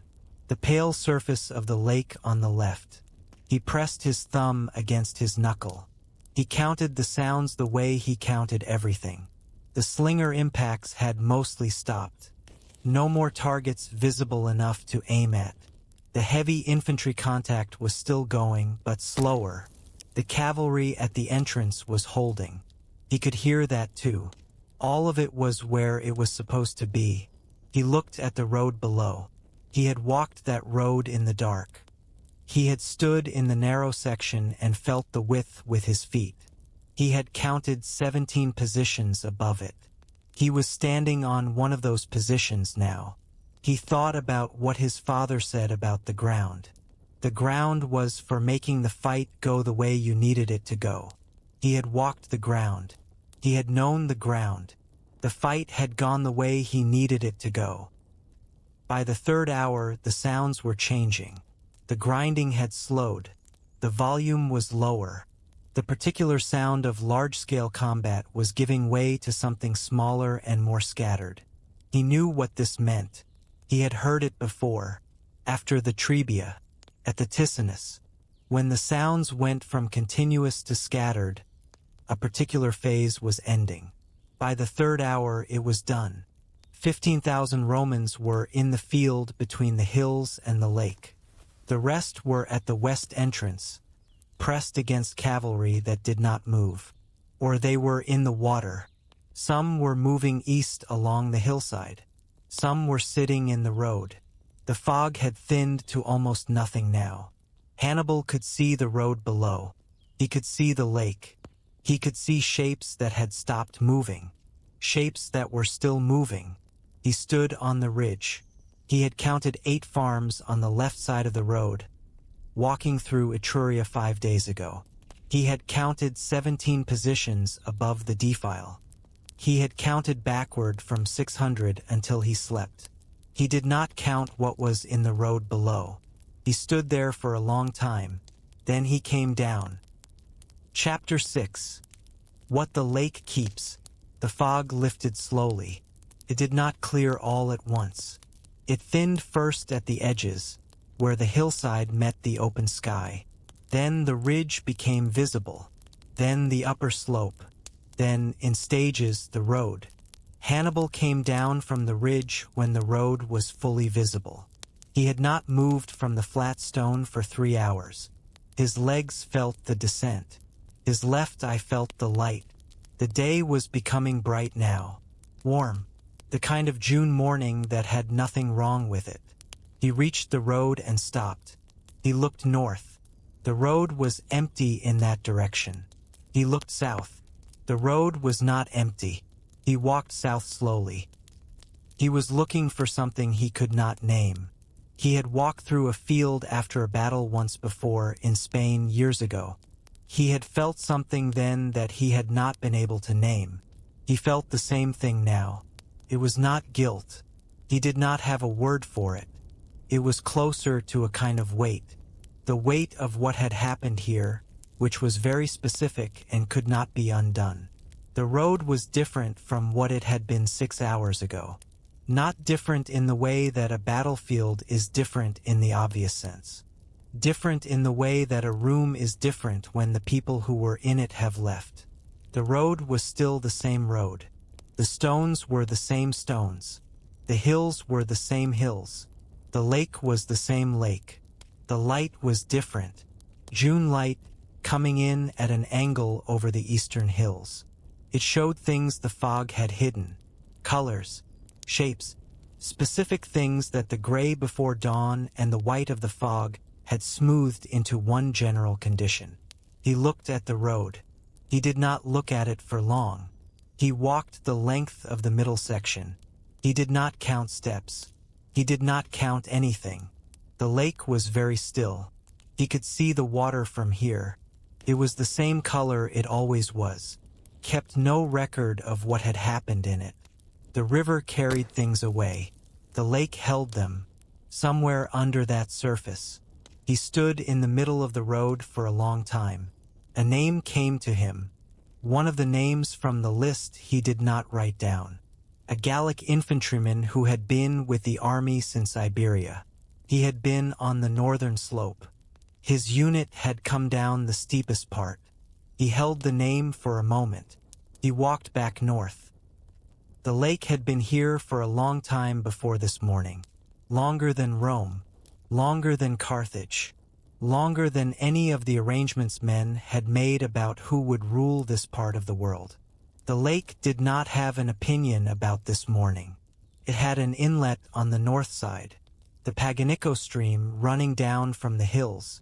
That stream had been carrying things into the lake for longer than anyone had kept a record of it. The lake received what the stream sent. It held it.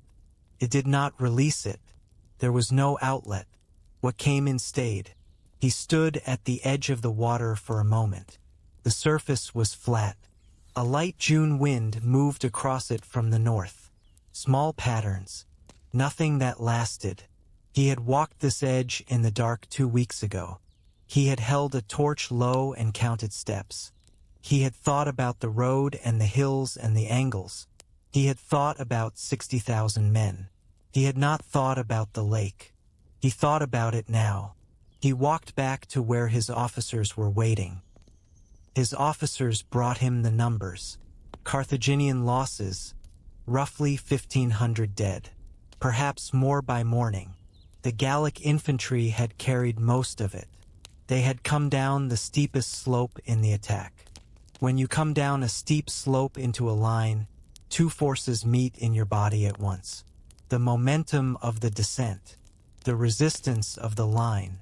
He listened to the numbers without expression. Then he asked for the names. His chief officer looked at him for a moment. The names, Hannibal says again. He listened to the names of the dead. He did not write them. He kept them the way he kept all the names. Going back to the first serious action in Spain, the men who did not make it to the Ebro, he kept those names too. He was not sure why he did this. He had stopped trying to know. Roman dead. Somewhere between 14,000 and 16,000. The count was not complete. The lake made counting difficult. He would have a better number by morning. Consul Flaminius confirmed dead. His officers had not been ordered to look for the body. They found it anyway.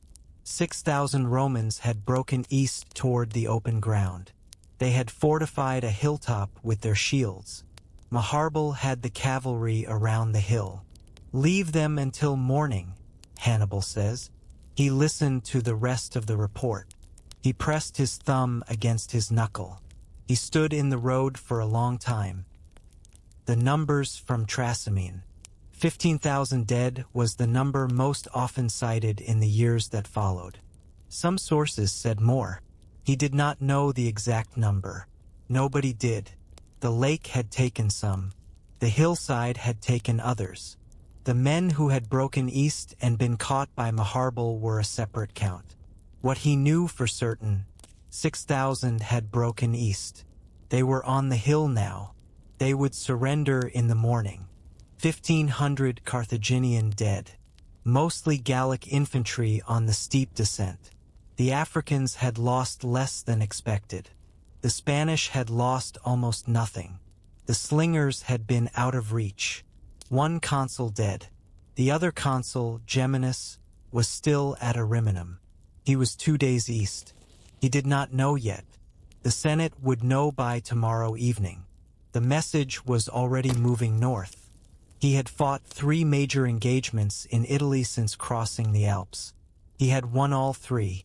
His losses over all 3 combined were less than the Roman losses at Trasimene alone. He thought about what this meant for the war. He was not certain it meant what it looked like it meant.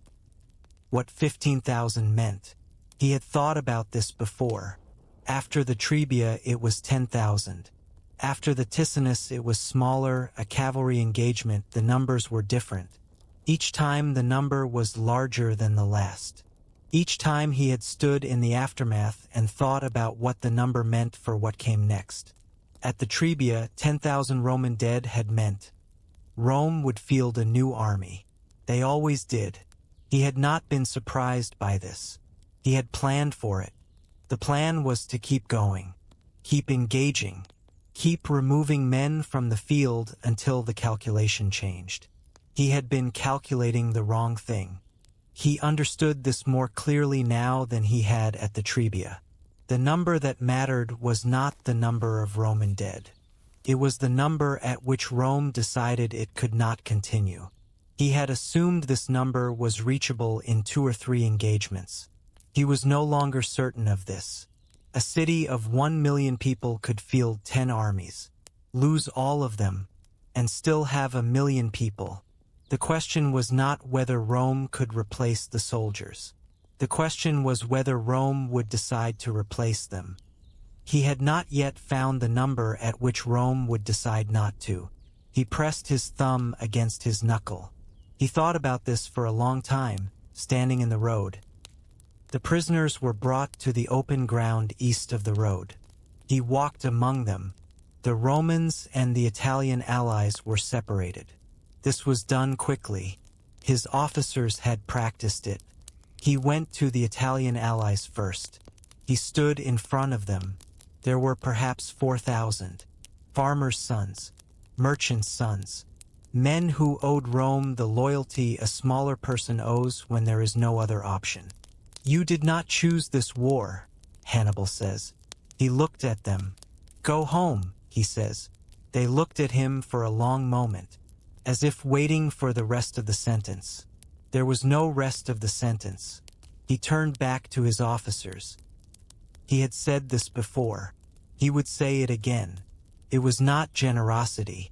It was the next step in the argument he was making to the Italian cities, one battle at a time. Rome does not protect you. I do not harm you. Choose accordingly. The Italian cities had not yet chosen. He did not expect them to choose quickly. Men who had built their lives around one arrangement did not abandon it because of one battle in the north. They needed more evidence. They needed to see the arrangement fail them in a specific way. He was working on providing that evidence. He was not certain it would be enough. He thought about what his father had told him about the Italian cities. Hamilcar had fought in Sicily. He had watched Rome absorb the Italian peoples one by one. He had understood that Rome's strength was not its armies. Its strength was the arrangement it had made with the people it had defeated. You fight for us. We protect you. You are not Roman, but you have the benefit of being adjacent to Rome. Break the arrangement, Hamilcar had said, and Rome becomes something smaller, something manageable. Hannibal had been building toward breaking the arrangement for 2 years. He had won 3 battles. The arrangement was still intact. He did not say this to anyone. He kept it in the part of his mind where he kept the numbers, the count of days, the count of positions, the count of things that had not yet gone the way he expected. The 6,000 Romans who had broken east were still on their hill. Hannibal took the cavalry north and east and found them above the plain. They had fortified the hilltop with their shields. They were waiting. He let them wait until the next morning. They surrendered at dawn. He accepted the surrender. He sent word back. Hannibal received the word in the evening. He did not give the order to advance on Rome. Hannibal came to him later. He stood at the tent entrance. He did not sit. He was a man who said things directly and waited for an answer before he said anything else. The men are ready, Hannibal says. We could be there in 4 days. Hannibal does not answer right away. 5 days, Hannibal says. At most. Hannibal looked at him. He had just destroyed 2 Roman armies in 8 months. He had crossed the Alps. He had fought 3 major engagements and won all 3.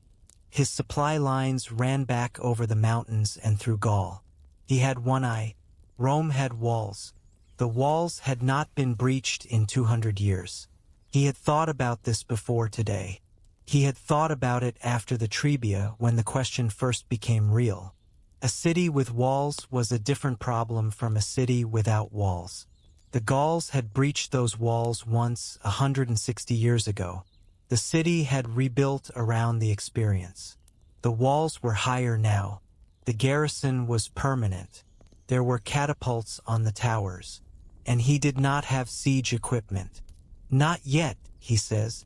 Hannibal said nothing more. He left. He was a good officer, perhaps the best cavalry commander Hannibal had. He had understood, before the question was put to him, what the cavalry could do at Trasimene.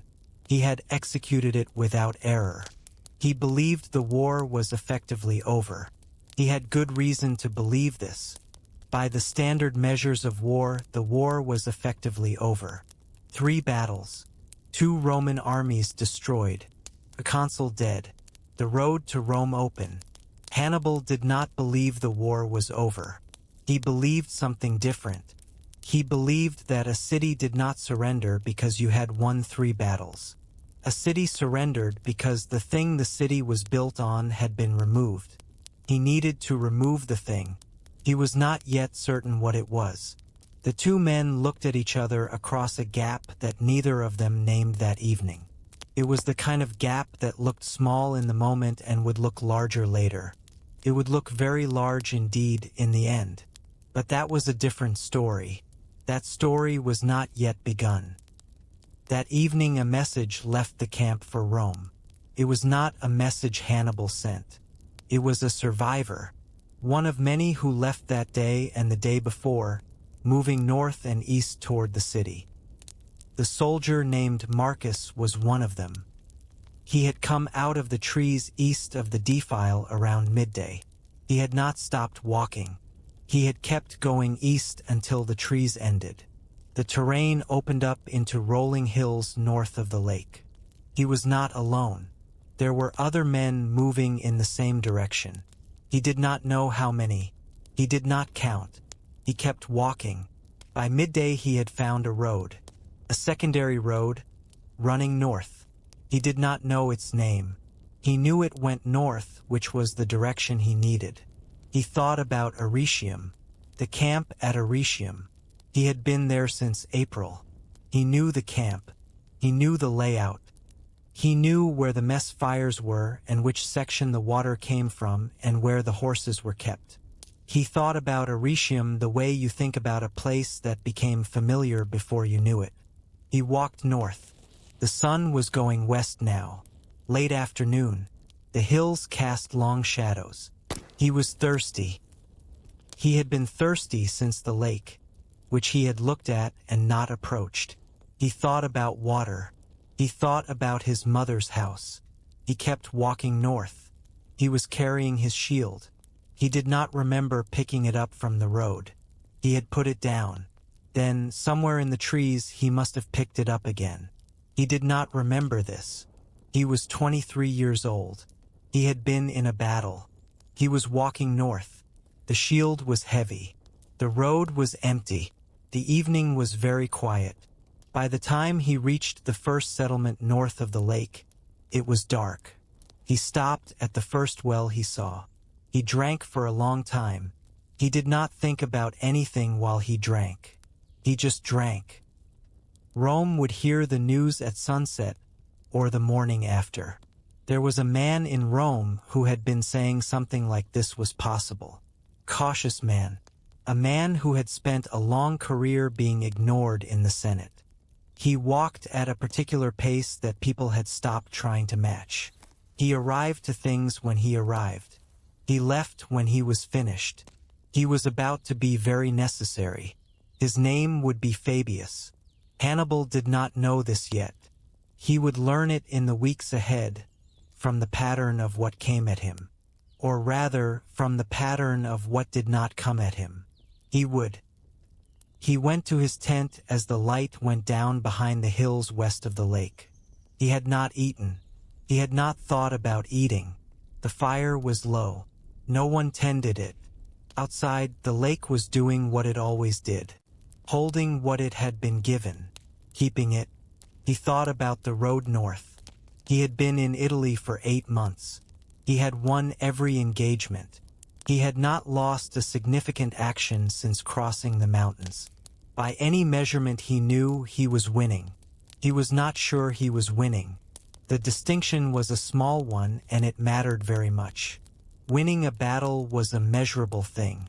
Winning the war required something he had not yet found. He did not have a name for it. He had the approximate shape of it. It was something about the Italian cities. Something about the agreement those cities had made with Rome. What it would take for them to unmake it. He thought about the Italian cities he had passed through. Arretium, Cortona, the smaller towns along the road south.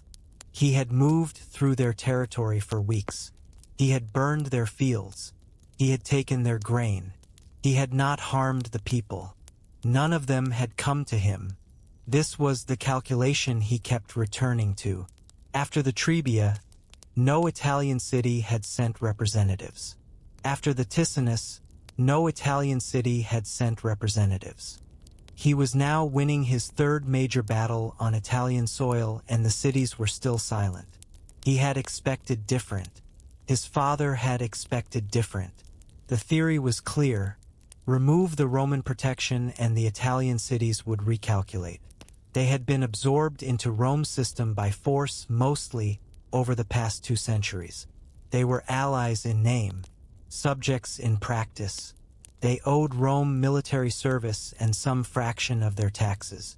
a loyalty backed by the memory of what happened to cities that did not stay loyal. Remove the fear of that memory and the loyalty should loosen. It had not loosened. He lay in the tent and thought about why. Perhaps the fear was not yet gone. 3 battles did not erase 200 years of Roman power from the minds of those men. The calculation required them to believe that Rome was finished. He had not yet given them reason to believe that. Or perhaps the calculation was different from what he had assumed. Perhaps the Italian cities were not waiting for Rome to lose. Perhaps they were waiting for Carthage to offer them something Rome had not. Something specific. Something they could hold in their hands. He did not know what that was. He would go south. Campania, the richer territory. The cities there had more to gain from a new arrangement. He would move slowly. He would not harm the populations. He would let the calculation develop at its own pace. He was not in a hurry. He had been in Italy for 8 months. He had crossed the Alps in winter. He had fought 3 battles. He had one eye. He was not in a hurry. He lay on his side. The fire made its small sound. Outside, the lake was flat and still. The hills were dark shapes against a sky that was not yet completely dark. He thought about a Gallic name. He thought about a Capuan name he did not know. One of the men who had walked east through the trees this morning. He had seen that man from the ridge without knowing it. A shape moving in the fog. One of many shapes. He thought about the road north and the road south and the roads he had not taken. He began to count backward from 580. He was lower than he had ever started.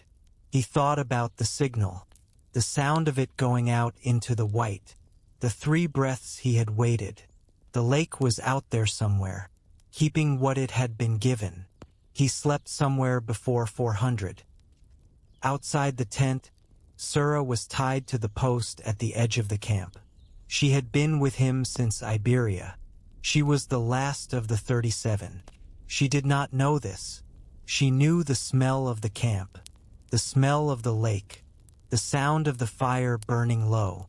She had carried him through the Arno marshes 3 months ago, for days with her feet in the water. She had not complained about the water. She had not complained about anything in all the years since Iberia. He had taken her name from an older word, a word that meant something like patience or endurance. He could not remember now which language it came from. There had been too many languages. She stood at the post and breathed and did not move. The lake made its small sound against the stones. The fire made its small sound. Somewhere in the defile, the fog was gone entirely now. The road was visible. The hills were visible. The lake was flat and dark under the stars. It held what it had been given. It always did. Writer's note: I do not read Flaminius as a fool. He knew what Hannibal was doing. He said as much to his officers. He understood the smoke was calculated. He rode into the defile anyway. I watched the 20 years before that morning. The river crossings. The battles the Senate did not approve. The victories that came anyway. The career built on the pattern of moving when others would not. By the time he reached Trasimene, the pattern was him. He could not have separated himself from it. The trap was not set for a fool. It was set for a man exactly like him. That is the harder thing to think about. Next time, Rome. The news arrives at sunset. The praetor reads it once and then again.